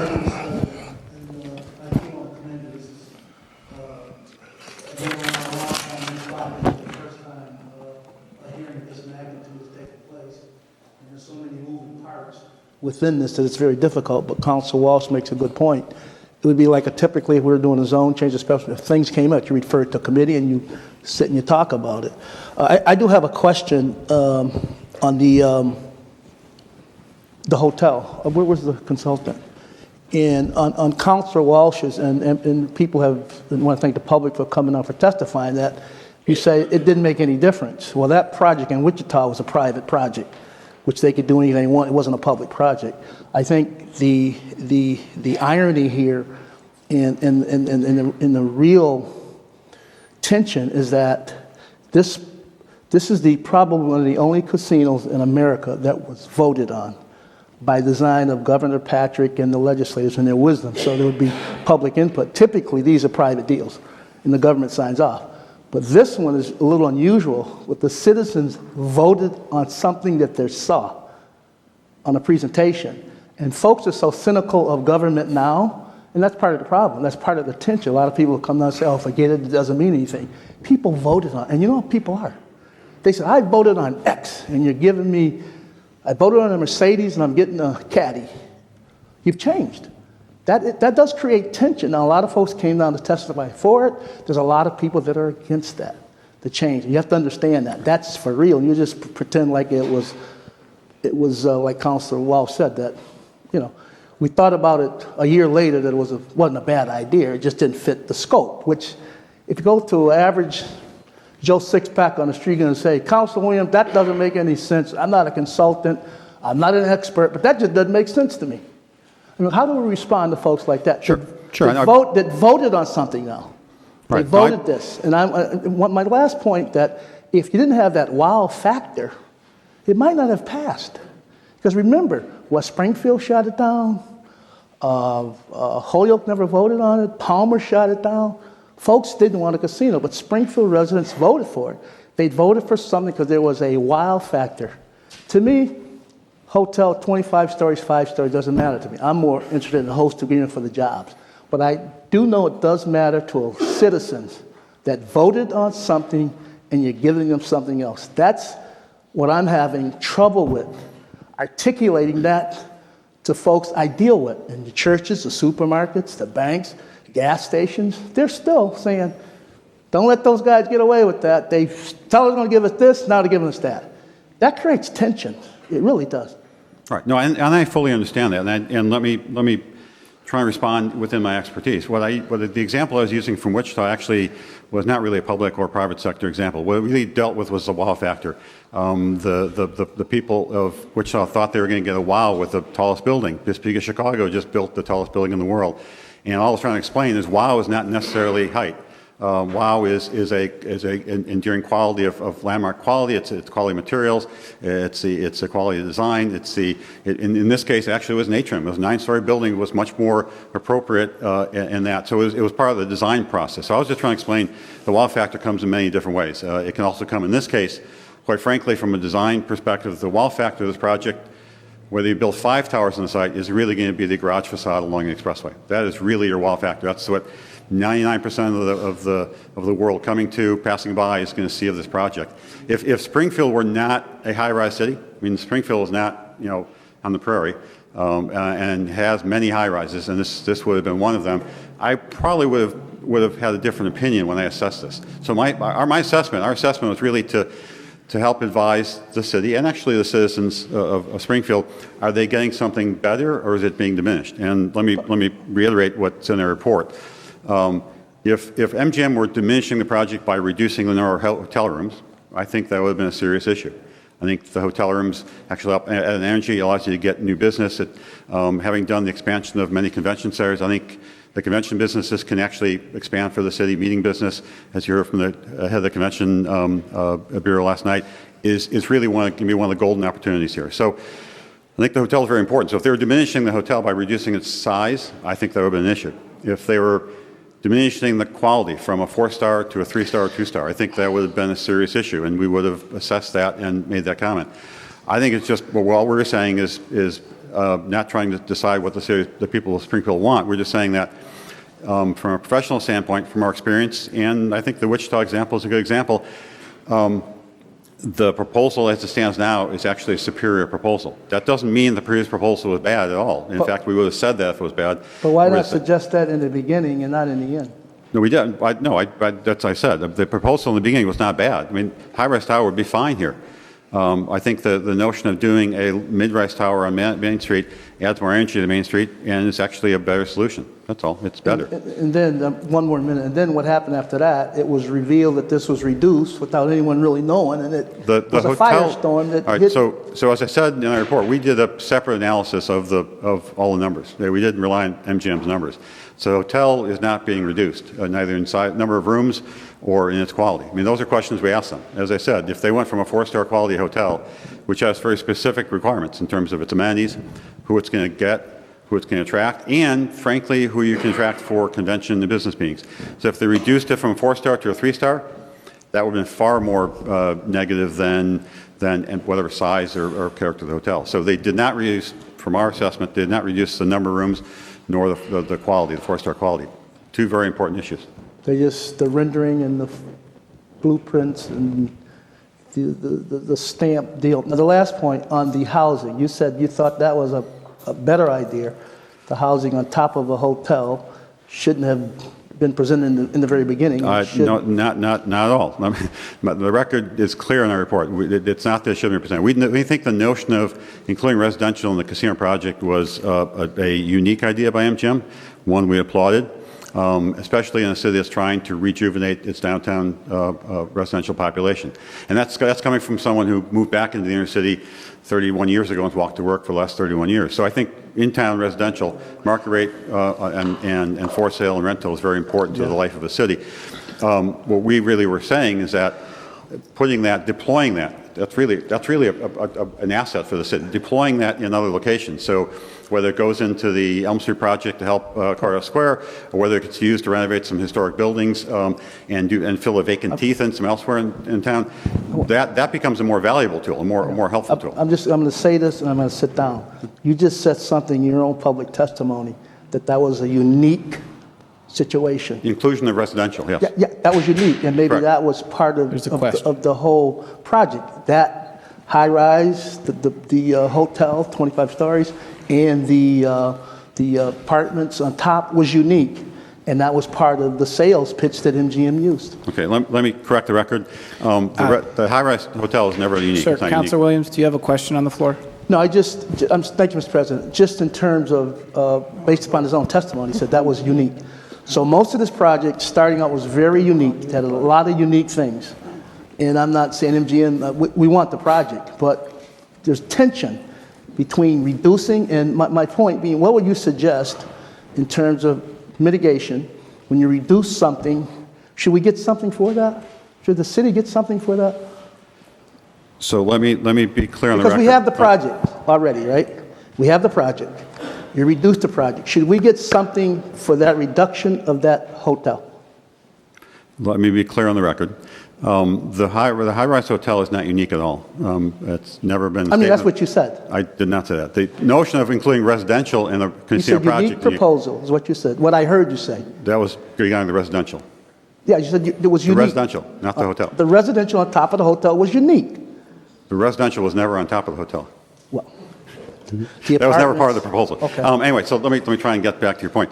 So what we're saying is the quality and character of the project has actually been enhanced, in our opinion, in our assessment. It has not been reduced or diminished. If indeed there is a reduction in quality of the project, quality materials, the number of rooms in the hotel, or the four-star character of the hotel, that would have been a reduction. And then I think there would have been an appropriate question about how do you mitigate that. Put yourself in our shoes. Put yourself in our shoes, and that happened. What would be your response? Just, okay, it's okay? I'd be ecstatic. That it happened? I'd be ecstatic at the result. If the result was worse, I'd be very upset. If the result was better, I'd be very ecstatic. And again, that's why I use the example of Wichita, because the design process of a project of this scale and character, public or private, is an evolutionary one. And I would argue what you don't want to do is have this project stand still. I understand. We don't want to stand still, but I think you keep referring to, give me an example where people have voted in a casino, they've gone back and changed it. That's the example I need. That's the example. People who have voted, not agreed to it by the legislators or the governor, which typically that's our project. This project was unique because people voted for it. That's the unique thing here. It's not a private deal, it's a public deal. And that's tension. Thank you. Okay. Councilor Twiggs. Are you talking away? Not yet. Oh. Nope. Mr. President, I've heard a lot over the last couple of days. It seems to me, in view of the fact that we're not going to be able to vote on this site plan, I'm sure for a number of reasons, but most particularly about this mitigating problem on East Columbus Avenue between Bliss and Howard. That seemed like a problem that we need to resolve. Get that out of the way. That seemed like the major, I don't know how we can vote on the site plan as long as that continued to exist. And so with respect to Chicago, do you guys have anything to do with this mitigating problem we have on East Columbus Avenue wherein we were going to widen that street? I believe there's a separate consultant the city has. Now, do you have anything to do with that? No. All right, thank you. Anybody have anything to do with that? Mr. Signoli. That's what I thought. That's why I sent out a hand. They put it in a hotel. Councilor Twiggs, I'll answer any question you'd like. Thank you very much. Now, why are we going to close the sidewalk from 10 feet to 5? It is not. The sidewalk is being maintained exactly the way that it is Thank right now. It is actually going to be completely rebuilt between Howard and Bliss Street as well, in the exact same width that it is now. That is shown on the plans that is posted on the casino website right now. Now, all I need to know is not going to happen. Now, what about this sharp turn that we're taking off of East Columbus Avenue onto the Bliss Street? There is a widened turn onto Bliss Street. Right now, if you were to take a right turn onto Bliss Street, it's kind of a sharp corner. Yeah. The radius is being widened out to be able to funnel cars easier into Bliss Street. One of the problems on East Columbus Avenue right now, just along the road itself, is when cars need to take a right in, you almost have to come to a stop to be able to make that right. So one of the things that was done was increase the radius so cars could just flow quickly in without having to slow down. But that impacts on the property there, doesn't it? Excuse me? It impacts on the property there. No, in my opinion, it actually makes it safer there because it's actually able to flow cars better through that area. Because cars will not have to slow down. One of the problems that you have in the city of Springfield is where we have the sharp corners, is when people go to stop, that's when you have the rear end accidents. And property, cars behind it, very easy can run into it. But Correct. it's not going, we're not going to have the problem of people running into the building.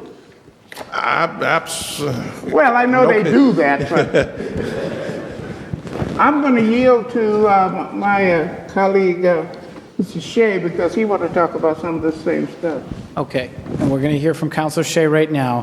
What I'd like to just say is because we've reached the point that we said we were going to close the meeting, just in fairness to councilor schedules, I'd like to propose that somebody make a motion that we extend this meeting tonight so that every councilor has the opportunity to speak at least once. So moved, Mr. President. Okay. It's okay. So all those in favor of that motion say aye. Aye. Okay. So we're going to extend it so everybody can talk once, and then on Monday we will continue the discussion and the hearing as we're having now, with an opportunity for public testimony to the extent that there are questions.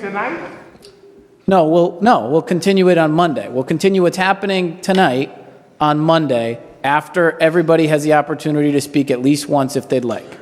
Okay, so Councilor Shea, you're up. Okay, so my question is really dealing with the site plan review process, and tonight we did hear from a number of abutters, and all of them involve some issues with traffic. Correct. And some of those issues also involved quality of life in the building. On the Burstein property, Mr. Bolduc had issues with Union Street. Colves has got issues with Howard, and they're all over. So what I'm trying to find out from someone here, and maybe Mr. Signola, you can help, is how are we going to, these things are going to have to be resolved. You can't just watch these presentations and then go away. So what progress has been made between the parties in resolving some of these issues, and then how is the timeline to incorporate those resolutions into the site plan? Now, some of that may go beyond your scope, but I mean, some of it does, but I'll address a few of the issues that were brought up. One of the items that was brought up were mitigation measures as part of the Section 61 findings. It is in the response to comments that we have done at DPW that were submitted to us. Number one, it is part of the approval from the Gaming Commission, so those mitigation measures are 100% required.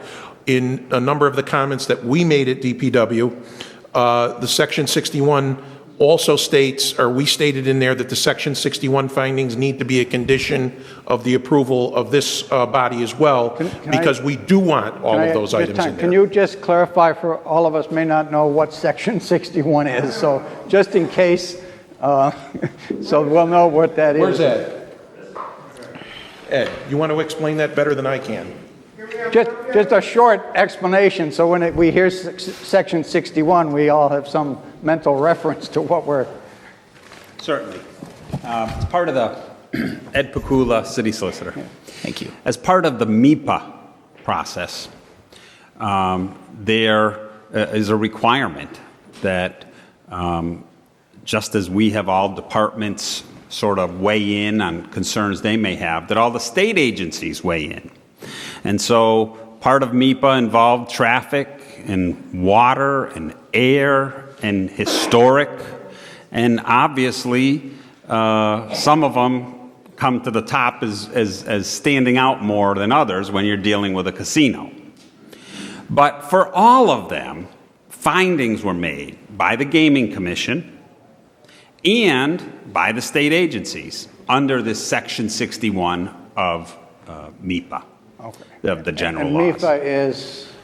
A Mass Environmental Policy Act. Okay. Right. So it's the review that's done of any project of a certain scope.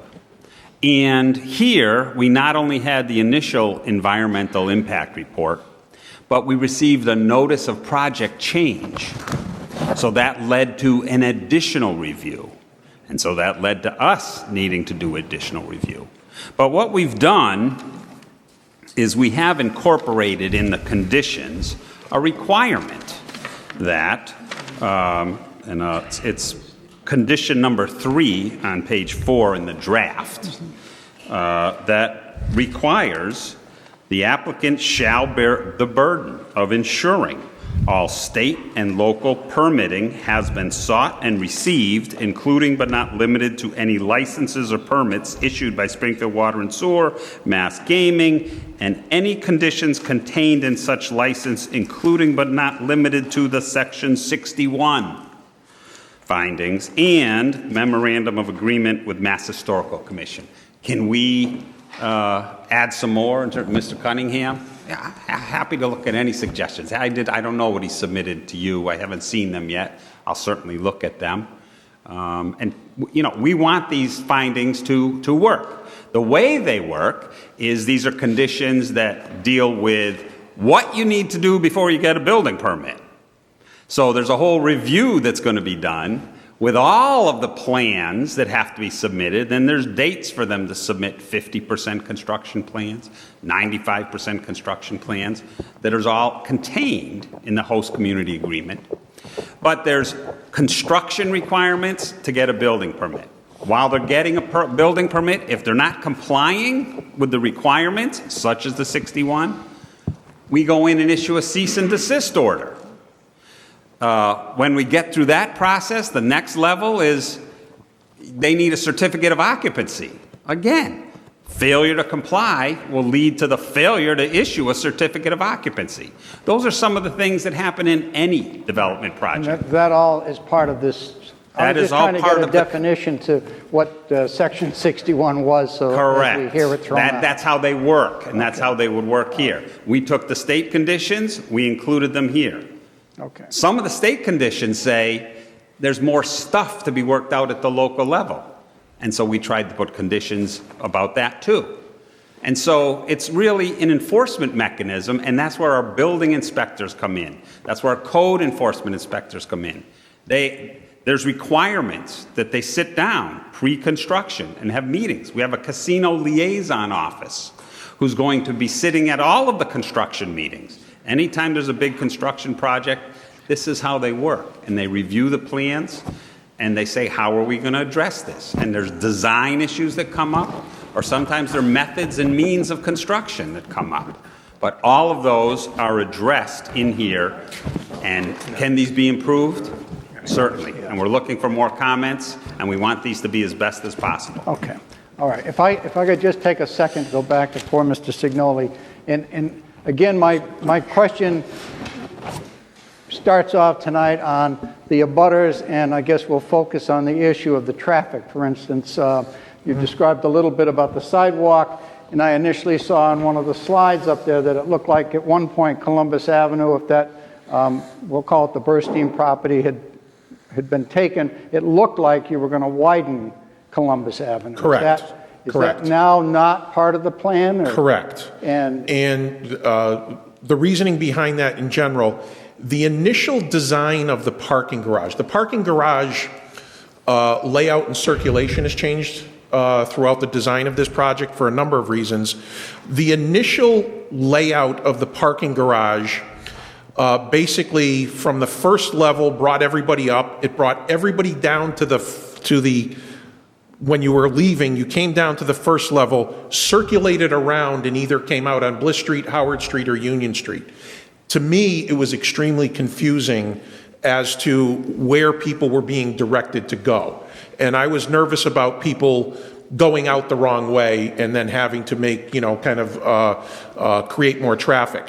As the garage changed, the traffic that is coming out now out of Howard Street is I don't want to say it's zero, but it has been significantly reduced, where southbound traffic leaving the facility will go out of Union Street, northbound will basically go out of Bliss Street. So the traffic coming out of Howard Street is significantly reduced. One of the reasons that extra lane was there was to provide weaving of vehicles that would be coming out of Howard Street and the cars coming into Bliss Street. And so without that significant amount of weaving, an extra lane there isn't warranted. Attorney Burstein, when he was referencing the documents, it's 100% true. At the time the layout was shown was really needed. Now with the change in the traffic patterns, I think it's not needed at this point at all. The traffic coming out of Howard Street's virtually zero. I'm saying zero in a context. It's less than. I want to say it's less than 10% of the traffic. Solved that issue, and I don't want to take up anymore. I know the others want, but I want to reserve the right to come back and talk about the Union Street piece and how we're going to incorporate what we're going to do and get it into the site plan. I think whatever these issues are, our job is to get those into that plan before we sign up. So I'll follow this up another time. Okay, Councilor Ramos, and I will just remind councilors that there will be further opportunity to have those discussions. The folks who are here tonight that will not be here again are the Chicago Consultant Studio, Mr. Galeska, and I made an omission earlier when I neglected to reference that MGM's architects, the Friedmutter Group, is here this evening to the extent that you have questions for them. They will not be here for the successive hearings after that. The rest of the after tonight, they will not. So the Friedmutter Group and the Chicago Consultant Studio are the two ones that will not reappear. Everyone else on this roster will be back. Councilor Ramos. Mr. President, my question is for our consultants from Chicago. Mr. Galeska. No, Are you actually from Chicago, or is that just the name of the company? Yes and yes. Okay. And just to clarify. I heard New York City in there somewhere. No. Okay. No. Welcome. That's the presidential committee. All right. Sorry about that. Councilor Ramos. Yeah, and let me just clarify the conflict I had when these meetings were originally scheduled the first week of January. The conflict I have is actually tomorrow. So if the council needs it back and wishes it, I can come back next week. So tomorrow is my conflict. So I'm sorry. Okay. Councilor Ramos. So just to go back to the tower. Sure. I was in favor of the tower. I love the idea of building a casino with a tower. I know that we've heard over the last couple of days a lot of testimony from people saying that they like the current idea. I don't necessarily think that they're saying that they prefer the current idea over the old one. And I think, in my opinion, given the option of building Casino A or Casino B, Casino A being with a tower, I think the majority of the people would prefer Casino A, and so would I. And so when I heard about the elimination of the tower, I was very disappointed because not only was it more aesthetically pleasing, but I also made the argument that there's an economic development component to it. And I cited a study that said, that showed evidence that there is a correlation between communities that build up and signs of a local economy. As trivial and almost common sense as that sounds, there's actually studies that show that that is the truth, that there is a correlation. And so I was very disappointed to see that the tower was eliminated from the proposal in favor of a 6-story hotel. And I thought to myself, I prefer the tower. They're proposing 6 stories. There has to be a compromise somewhere in the middle. And the compromise that I proposed was, well, if you're not going to build a tower, then you have to do something to change the skyline of the city of Springfield. And I said, well, what about some sort of a signage? And you mentioned, you made your opinion very clear about the tower, but you make no mention about the signage that they're proposing. And so my question to you is, what is your opinion in regards to this signage? And if it is essentially the first thing and the main thing that people are going to see, do you think it's sufficient enough? Yeah, actually, I believe later on in the report we do talk about the signage as it relates to the garage facades. Now, the signage is not, as I understand, the signage will be subject of additional future hearing. However, we did actually spend a lot of time working with MGM in the last 2 months, along with city staff, looking at the facade of the garage along the expressway, specifically relating to signage, but actually not so much signage as signage, but signage as architecture. That facade. So one of the things we did there is we actually suggested, and MGM agreed, that they should differentiate the two components of the garage, make one darker and one lighter, so you actually reduce the mass. However, we actually need you to increase the mass by highlighting the corners of the garage, which you'll see they're uplighting the corners of the garage. We then actually recommended to them they do basically what's called a parapet signage.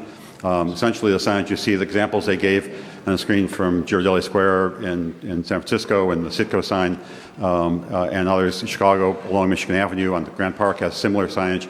They've become iconic signage, but more importantly, they become parts of the architecture of those buildings. So even though it's a sign, it really is a physical part of the architecture. So we spent a lot of time with them working on that facade Because in our opinion, with the tower or without the tower, that is really going to be the image of this casino because of the broadness of that exposure and the view from the expressway. That is really going to be the architectural image for people driving by. The tower, I'm not a market consultant nor a pollster, so I definitely cannot opine on whether the people of Springfield will like the tower better or less. What I can tell you, though, is that the lack of diminishing of the quality, so maintaining the quality of it, from my experience as an urban designer and developer, what becomes important is, are they creating a landmark quality building? And from our opinion, the notion of putting the hotel energy on Main Street, so people are coming out into Main Street, is going to do a lot for what's going to happen as the council now considers the next step of the process, which is required by the HCA, which is what's called the implementation blueprint. So let me digress for a moment here. One of the things, and I've been working with the mayor of Chicago trying to get a casino in Chicago for years, and often cities, mayors, council tend to get blinded by the revenues and not think about the economic development. And what I've heard this council talk about for a long time, and on the tour yesterday, is economic development. And I think what we believe the more energy on Main Street allows more to happen on Main Street with the hotel. We believe deploying residential. Residential is still a unique part of the project. It's unique for any casino operator to include residential in the project. The ability to deploy that in areas around this and actually cloud seed, as I think the term is used in the report, I think is a fascinating opportunity for the council to achieve that economic development. At the end of the day, in my opinion, and I've said this to many cities I've worked in, the end result here is now about the revenues. The end result here is about economic development. And that means to me the ability for you to expand your convention center, to get the entertainment that MGM is promising, to actually allow you to book conventions 5 years out, to actually become a meeting giant and meetings market for Western Massachusetts. Those things are what's really going to produce the return for the citizens of Springfield. And so we see, in valuing in that way, we see the hotel tower relocation to a mid-rise as actually a positive element, and actually one that's going to help stimulate that. Was the hotel tower fine before? Sure. It was not as well resolved, and we thought it would be resolved in the design process. But what's been proposed here, we just find much better in that, both from a design standpoint as well as in terms of implementing that economic development and the collateral development that occurs. So it's not that one was negative, one is just better. What it sounds like to me is that your recommendation had more to do with the relocation of the hotel in that within those 14 acres. You're talking about the relocation because more people are going to be entering from a certain location rather than the other location, but you're not. It has more to do with that than the size of the building. That's part of it. It's also now you'll start getting into the actual nuances of design. So I guess my question is, if it has more to do with the location, then why not relocate the tower to that location rather than downsize? First of all, the hotel is not being downsized from a unit standpoint or from a quality standpoint. From the height. And our sense is, yes, putting the energy on Main Street is very appropriate. Now, we've not been asked to. We could certainly analyze what would the impact of a high-rise tower be on Main Street, and given the character of Main Street in that section of Main Street, not in the core downtown. My initial reaction is the tower may be too imposing, but I think it would depend on the design, because you're dealing with much more historic buildings, much lower rise buildings in that section of Main Street.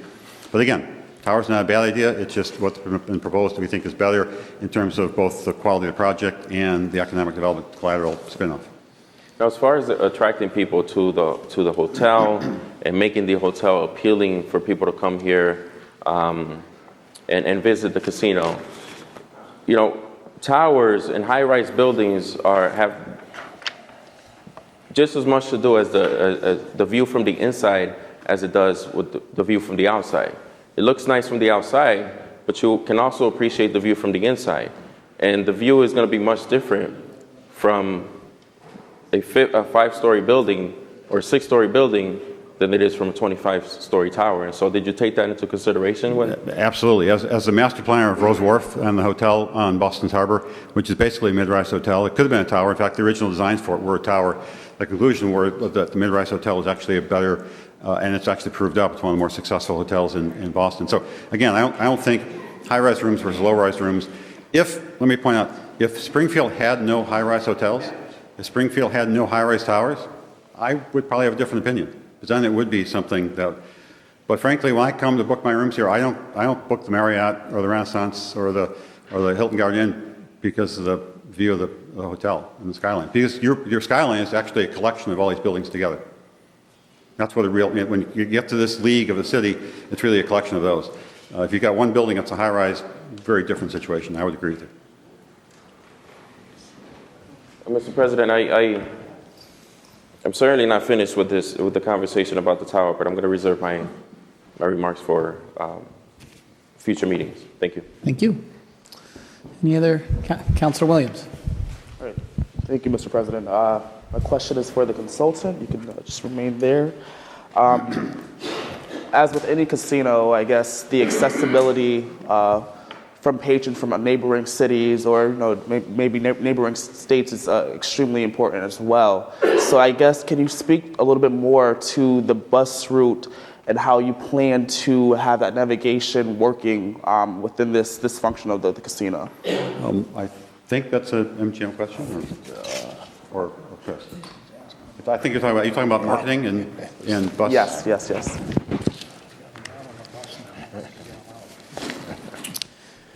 Yes, Councilor Williams. We've been talking to bus route operators, and it's really about scheduling and making sure that we capture some of the market that's going down to Connecticut. Mm-hmm. So really the navigation through the site is really about locking down the destination within the casino footprint, which will be along the garage. We have 3 pull-ins along our front entrance, and then a docking system allows them to go off-site on a regular schedule. So, the bus piece of it, I think, is going to be pretty straightforward, something we do in all of our regional markets.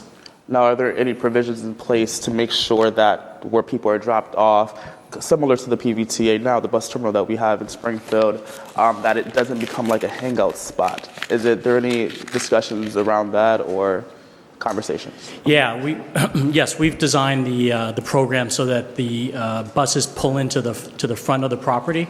They're let off, and then the buses then leave and are staged off-site. So we're accommodating those folks to come right. Where's that location? Excuse me? Where's that location? That location is on MGM Way, which is perpendicular to State. Is where the food market is along that front entrance. And has that location also, there's been discussions where, people are not just hanging outside of the buses? I mean, are there going to be, I don't know if the Springfield Police Department has been included in this conversation, but is there any discussion about that going on? Sure. I'm going to try to say this as tactfully as I can. I think when you envision a bus station, you're probably envisioning one of the city bus stations. Is it just buses outside? And there are people hanging out, and there's probably too much idle time. Right. When we run these facilities, we've got a bus lounge, we've got amenities within the building. So we're gonna want people to be inside the building for obvious reasons until the bus arrives. It doesn't do us any good to have them milling around. But to the extent that they're going to be far within the property boundaries, not off of Columbus. That's into the property boundary. Thank you. Thank you, Mr. President. Councilor Gomez. Sorry. Thank you, Mr. President.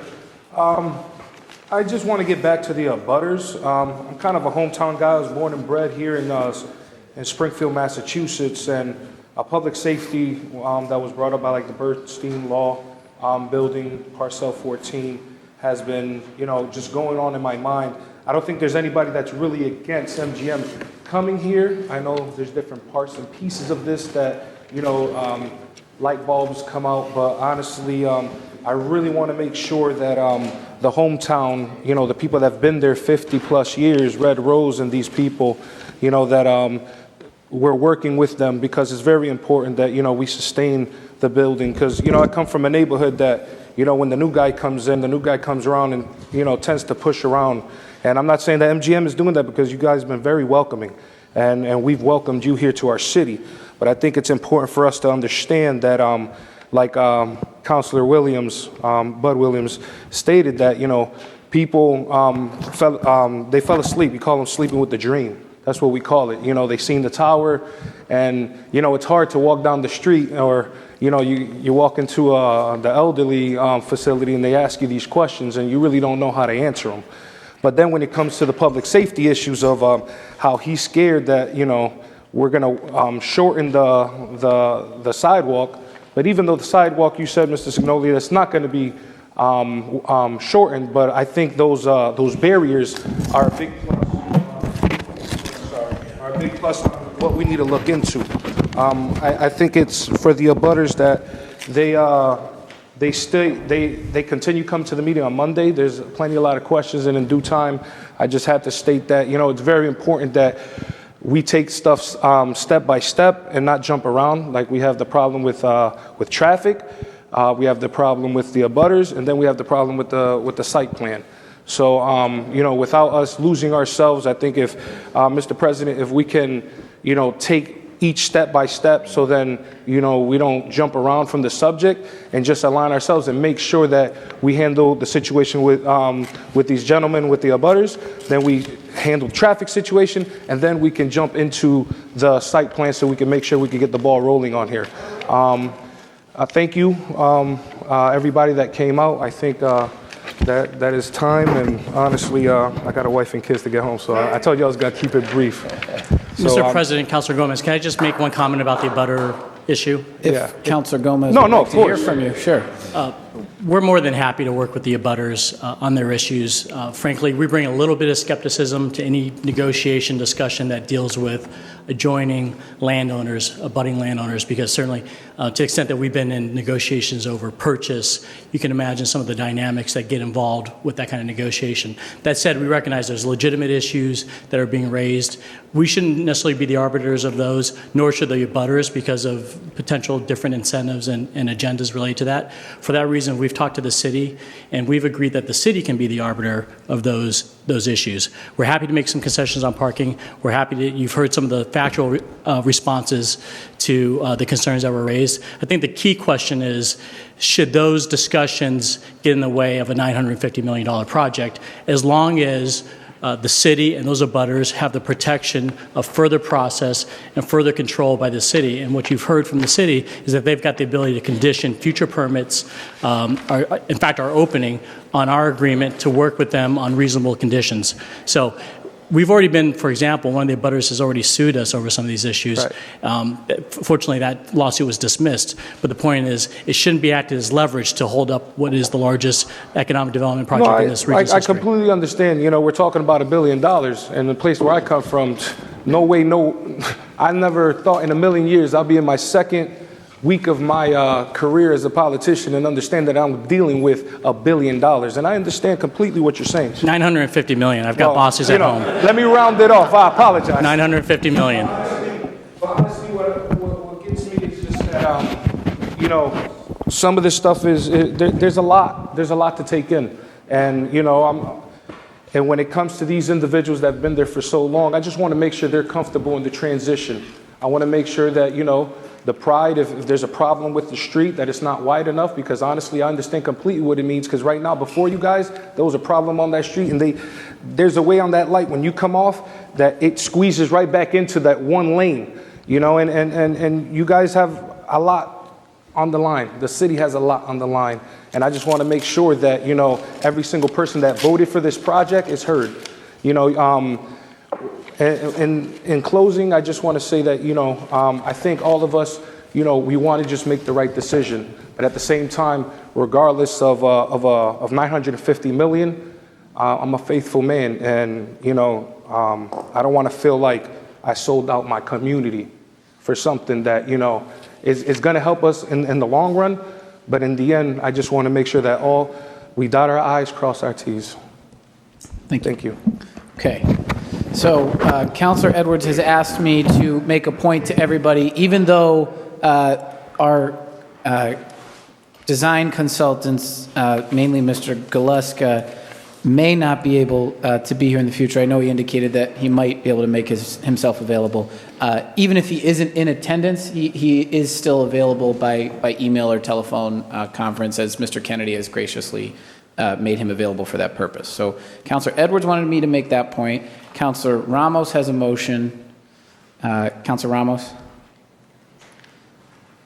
Mr. President, just to go back to what my colleague, Councilor Wall, said earlier, I think we should give the opportunity to the public to speak on this matter one more time, keep the hearing open, and I'd like to make a motion that we begin Monday's meeting with taking public testimony.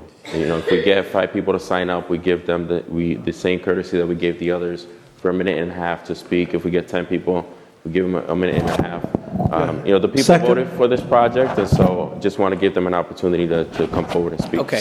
Okay, so to be clear, the motion is, and I will adjust our sessions accordingly on Monday if this passes, so that the beginning of the meeting would start with public testimony for as many people who sign up for a minute and 30 seconds. And then after that, we'll go back into a deliberation very similar to the one that's taking place right here. Is there any discussion on that motion? Councilor Edwards. Yes, Well, let me be clear, so that we get 100 people, sorry, but let me just be clear on that. If we get 100 people at a minute at a time, we're going to be here and entertain all of them, or are we going to do what we've done so far, which is allot a certain amount of time for those who wish to speak, and then adjust the amount of time accordingly? Tomorrow evening, on Monday evening, we do not have the luxury of extending the hearing like we did for a half hour here. We have a meeting scheduled for 7 p.m. sharp, and I have to start it at 7 p.m. based on the notices that went out. So our special meeting on MGM matters, this hearing continuation, begins at 5:30. By 7 p.m., that meeting on the dot will be over. Councilor Ramos is asking that as many people who show up get a minute and 30 seconds. If more people show up than there are minutes and 30 seconds in that hour and a half period, then we're just going to have to take it up at that time and see if we take names for a future meeting. That's what the request is. And my proposal was to end that as of right testimony and to begin with just council deliberations like we've been doing. Generally, we have a period of a half hour where we take public comment. Can that be applied to this situation where the half hour is and then the time is adjusted depending on the number of individuals who show up? And if there's more than what would fit in the half hour, then those would be the ones who would get an opportunity at some future time to come back and voice their concerns. Councilor Ramos, do you want to amend your motion to be just a half hour? That's the request. One moment, Councilor. Mr. President, I will amend my motion to have a public speak out prior to our regular, to our special meeting. Can't do that. It has to be posted. There's hearing, and you know, for purposes of the exhibits and the record, we can't. What is the councilor's request? What is it? Councilor's request is the meeting starts at 5:30. Your request is to have the public come and speak for a minute and 30 seconds for as many people as sign up. Councilor Edwards is saying, let's do that, but let's cap it at 30 minutes no matter what. It's 20 people. Mr. President, Councilor Ramos has the floor. There's a lot at stake here. There are a lot of people that voted for this project. I don't think it would be fair to limit the amount of time that we give the public to speak on this matter. There may be a lot of people out there that just want to voice their opinion and didn't get an opportunity to attend these meetings today. So I'm reluctant to put a time limit on how much public testimony we could take on the biggest economic development project in the history of Western Massachusetts. Okay, so the motion stands, seconded by Councilor Williams. Councilor Twiggs on the motion. On the motion, Mr. President, I think councils have a due diligence at this point. We've got a lot of work to do. I agree. It's time for the council people to get to work on what they have to do. Now, we've opened this up to the public. Council President has said, with respect to next week, there are other issues of which the public can come in.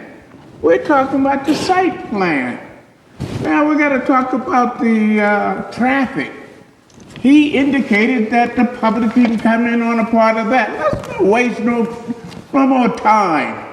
We got work to do. Let us do our work. Councilor Walsh. If we're going to move this back, let's move it back for the purpose of the council discussing what we have to do.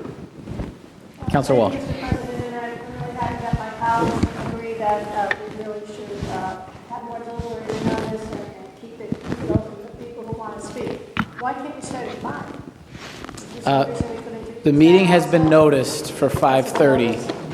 This is, you know, we are still in land use world. We are sitting as a quasi-judicial body, not as a legislative body. So we cannot, I can schedule future meetings. I mean, I can schedule as many meetings as you'd like me to schedule. But I can't move the meetings that are already scheduled. Right. Well, I think probably it will depend on how many people show up. If you don't have as many people as you think, I would like to see them get at least the 3 minutes that we always allow in our public speak. Okay. So, Counselor Allen, the motion is 1 minute and 30 seconds per person, Monday night, unlimited. Counselor Allen. I'm just saying, Mr. President, that there's 48 hours between now and Monday at 5, isn't there? Thursday morning to Monday morning is 48 hours. So if we noticed it tomorrow at 5 o'clock, we're within the rights. We're not moving the meeting. The abutters notices have gone out. That's it. Counselor Shea. I wonder if we could, at least if we're going to do that, put some limit that those individuals in the public that have spoken not get another chance. In other words, we make it fresh, because sometimes we get the same person down over and over and they give us the same speech, and that's fine. But, you know, if we're going to keep dragging these meetings out, we ought to at least limit the people that are speaking to ones that have never been heard before we give someone that's here on a regular basis a platform to, you know, put forth their philosophy and take every night up. So maybe we ought to entertain at least the concept that if you've already spoken once, you don't get another turn until we've gone to the end of the process. Councilor Ramos. Mr. President, I would amend my motion to include testimony only from those that haven't spoke on this matter. Okay, Councilor Williams, do you still second? He's changed his motion slightly, so I'm asking if your second still stands. Who's going to referee that? I mean, who? Me. You know who spoke? Yeah. That's right. Second, yeah. Okay, so the motion... Cheerfully second. Mr. President, I disagree. That's totally undemocratic. I mean, I can't see not allowing any citizen that comes down here to our chambers to speak, even if they've spoken before. Totally undemocratic. Okay, so the motion is 1 minute and 30 seconds, Monday night, unlimited, unless you spoke before, in which case you're out. Councilor Hurst. Mr. President, are there other opportunities for the public to speak at future meetings that we have? Absolutely. There will be 2 more public hearings, one on road closures and amendments to street rules of the road, one on host community amendments, and by the way, the public can always submit testimony written at any time until we close the hearing. Thank you. Okay, so on the motion, Councilor Ramos, and then we're going to call a vote on the motion. Mr. President, look, the only issue that I have with that is that we're going to exclude people that have comments related to what we talked about tonight. And so the public doesn't know that. They might come down here with comments that are related to what we refer to tonight, and they won't have an opportunity to speak on that next week. Look, if my colleagues prefer, we can put a limit on the public speak out to say or public testimony for a half an hour. But what I was saying is I don't want to exclude anybody that shows up. And so if I'll make the motion to limit it to a half an hour. That's fine. But I just hope that we don't leave anybody out from that process. That's all.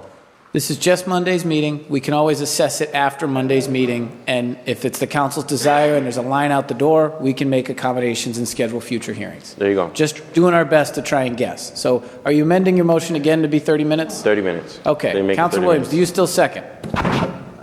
I'm still seconding the motion. Okay. Councilor Edwards. I was in support of that motion, and just as a point of record for information for people, you as this constituents have the right, and they have exercised that right up to this point, of calling me at home. They've been sending me emails, and I'm sure I'm not special. All of you are, and I would expect that those who are watching know that they can continue to do so. Just like we can call Chicago to talk to the same consultants that are not going to be available. The ideal that they're not going to be able to come and have public comment, this not stopped them before. And we should all encourage them to continue to do that. Reach out to us if there was something that was discussed tonight and they have any questions or feel like we should hear more. Plus, we've got a whole stack of public comments that were written out by individuals. So that we in no way are deterring or suggesting to people that they can't have it. And then finally, the last point I wanted to make was that those next 2 sets of hearings, we don't have to limit what people standing at the podium discuss or the questions they related, whether it's a hearing being open for traffic, but it's related to the casino, they still can come backwards and talk about the sidewalks on Columbus Avenue and address and make their public comments as a part of that. So I just want to make sure people understand they still have the right to reach out to us. Okay, does everybody understand the motion? I'd like a clarification on whether you're going to allow to speak. Okay. On a motion, it's for 30 minutes, but I'm not trying to get inside Councilor Ramos's head, but I understand where he's coming from. If we look out at the audience, basically, it's people from downtown. There has not been an outpour of people from the North End, Mason Square, Indian Orchard. Maybe that's what he's trying to do. We need to get a more reflective input of people who voted for this.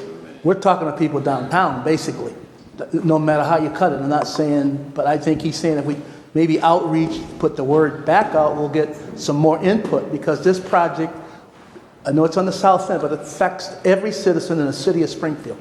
Every neighbor is going to be affected by this, by public safety or something. And I'm not trying to speak for him, but I kind of understand where he's trying to come from. We've had the same people that come down here, and I'm not casting any aspersions on those folks who come down. God, thank you for coming down to testify, but it's been the same people. So we've been talking, preaching to the choir, basically. So I think he's trying to get more of a diversity, some more diversity down here, and I agree with him. I absolutely do agree with him. Okay. So the motion, Councilor Gomez. I apologize. I kind of heard him saying that his conflict was with tomorrow, that he couldn't be here. So we keep on saying that he's not going to be available to us on Monday. He said he's I think I overheard him testify saying that, I know you said you couldn't be here on tomorrow, but if you needed to come back, that you could come back if we did need to ask you more questions, yes?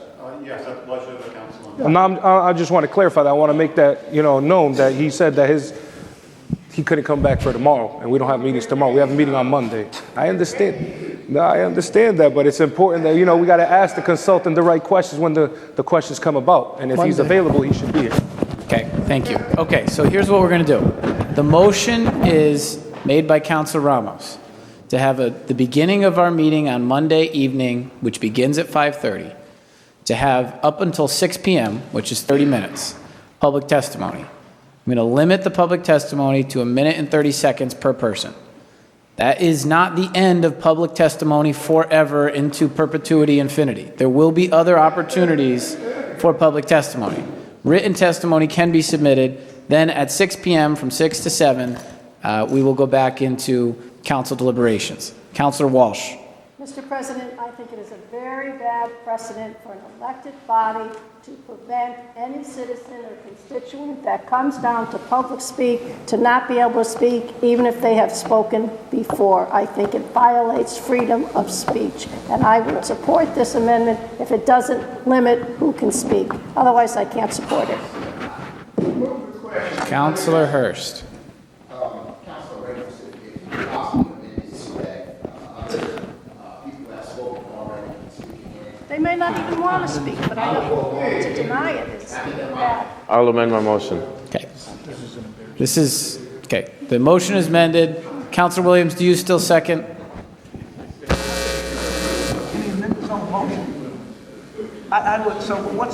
Okay, so the motion is, listen everybody, okay. This is going on for a while. This is about 45 minutes past what we said we were going to do. Councilor Williams, the motion is 1 minute and 30 seconds per person, irrespective if they spoke or not before, for a half hour at the beginning of the meeting on Monday night.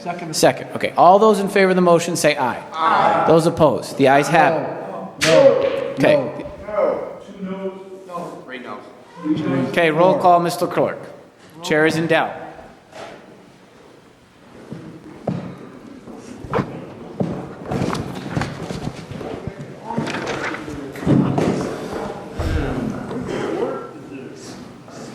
Still got a couple of other things to do tonight, so let's stay settled here. This is a lot of time on this subject. We have a motion for anyone to speak for 30 minutes per person.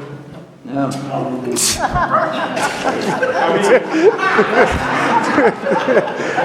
minutes total and 1 minute and 30 seconds per person. Yes, that's correct. Okay, on the motion, call the roll. 30 minutes, you never have any more problems. On the motion, a yes vote is for a motion. Anybody can speak for 1 minute and 30 seconds for 30 minutes. Even those who have spoken. Yes. Even those that have spoken before. Yes. Councilor Hurst. Yes. Yes. Councilor Shades. Yes. Yes. Councilor Twiggs. No. No. Councilor Allen. Yes. Yes. Councilor Rook. No. No. Councilor Bud Williams. Yes. Yes, Council Ramos? Yes. Yes, Council M. Williams? Yes. Yes, Council Gomez? Yes. Yes, Council Ash? No. No, Council Edwards? Yes, Council Walsh? Yes. Yes, Council Fenton? No. More than sufficient. Motion carries. So that's how we're going to start the meeting on Monday night, okay? Everybody, can I have some decorum here for a few minutes? We got to wrap some stuff up. So after the 30-minute public speak out portion, we'll go back into deliberation. It's my professional opinion that another hour is not going to be enough time for this council to finish the discussions that we just started.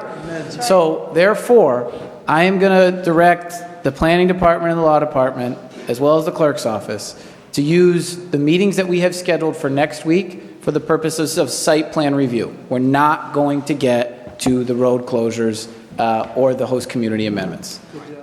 We might open those hearings and continue them for statutory purposes, for notice purposes, but we will do on the next two meetings that we have for Monday and Tuesday, site plan review, some of which will be public comment and most of which will be council deliberation. There's no motions for that. I'm just telling you that's what we're going to do. And additionally, the rosters that you have, so that you know for next week, Mr. Galuska has said that he will be here. Just the design consultants for MGM will not be able to join us. With that said,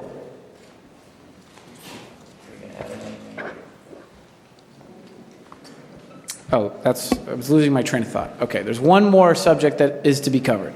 Councilor Williams has made a suggestion. I'm going to ask him if he'd like to do it in the form of a motion now, so we can get this procedural stuff out of the way.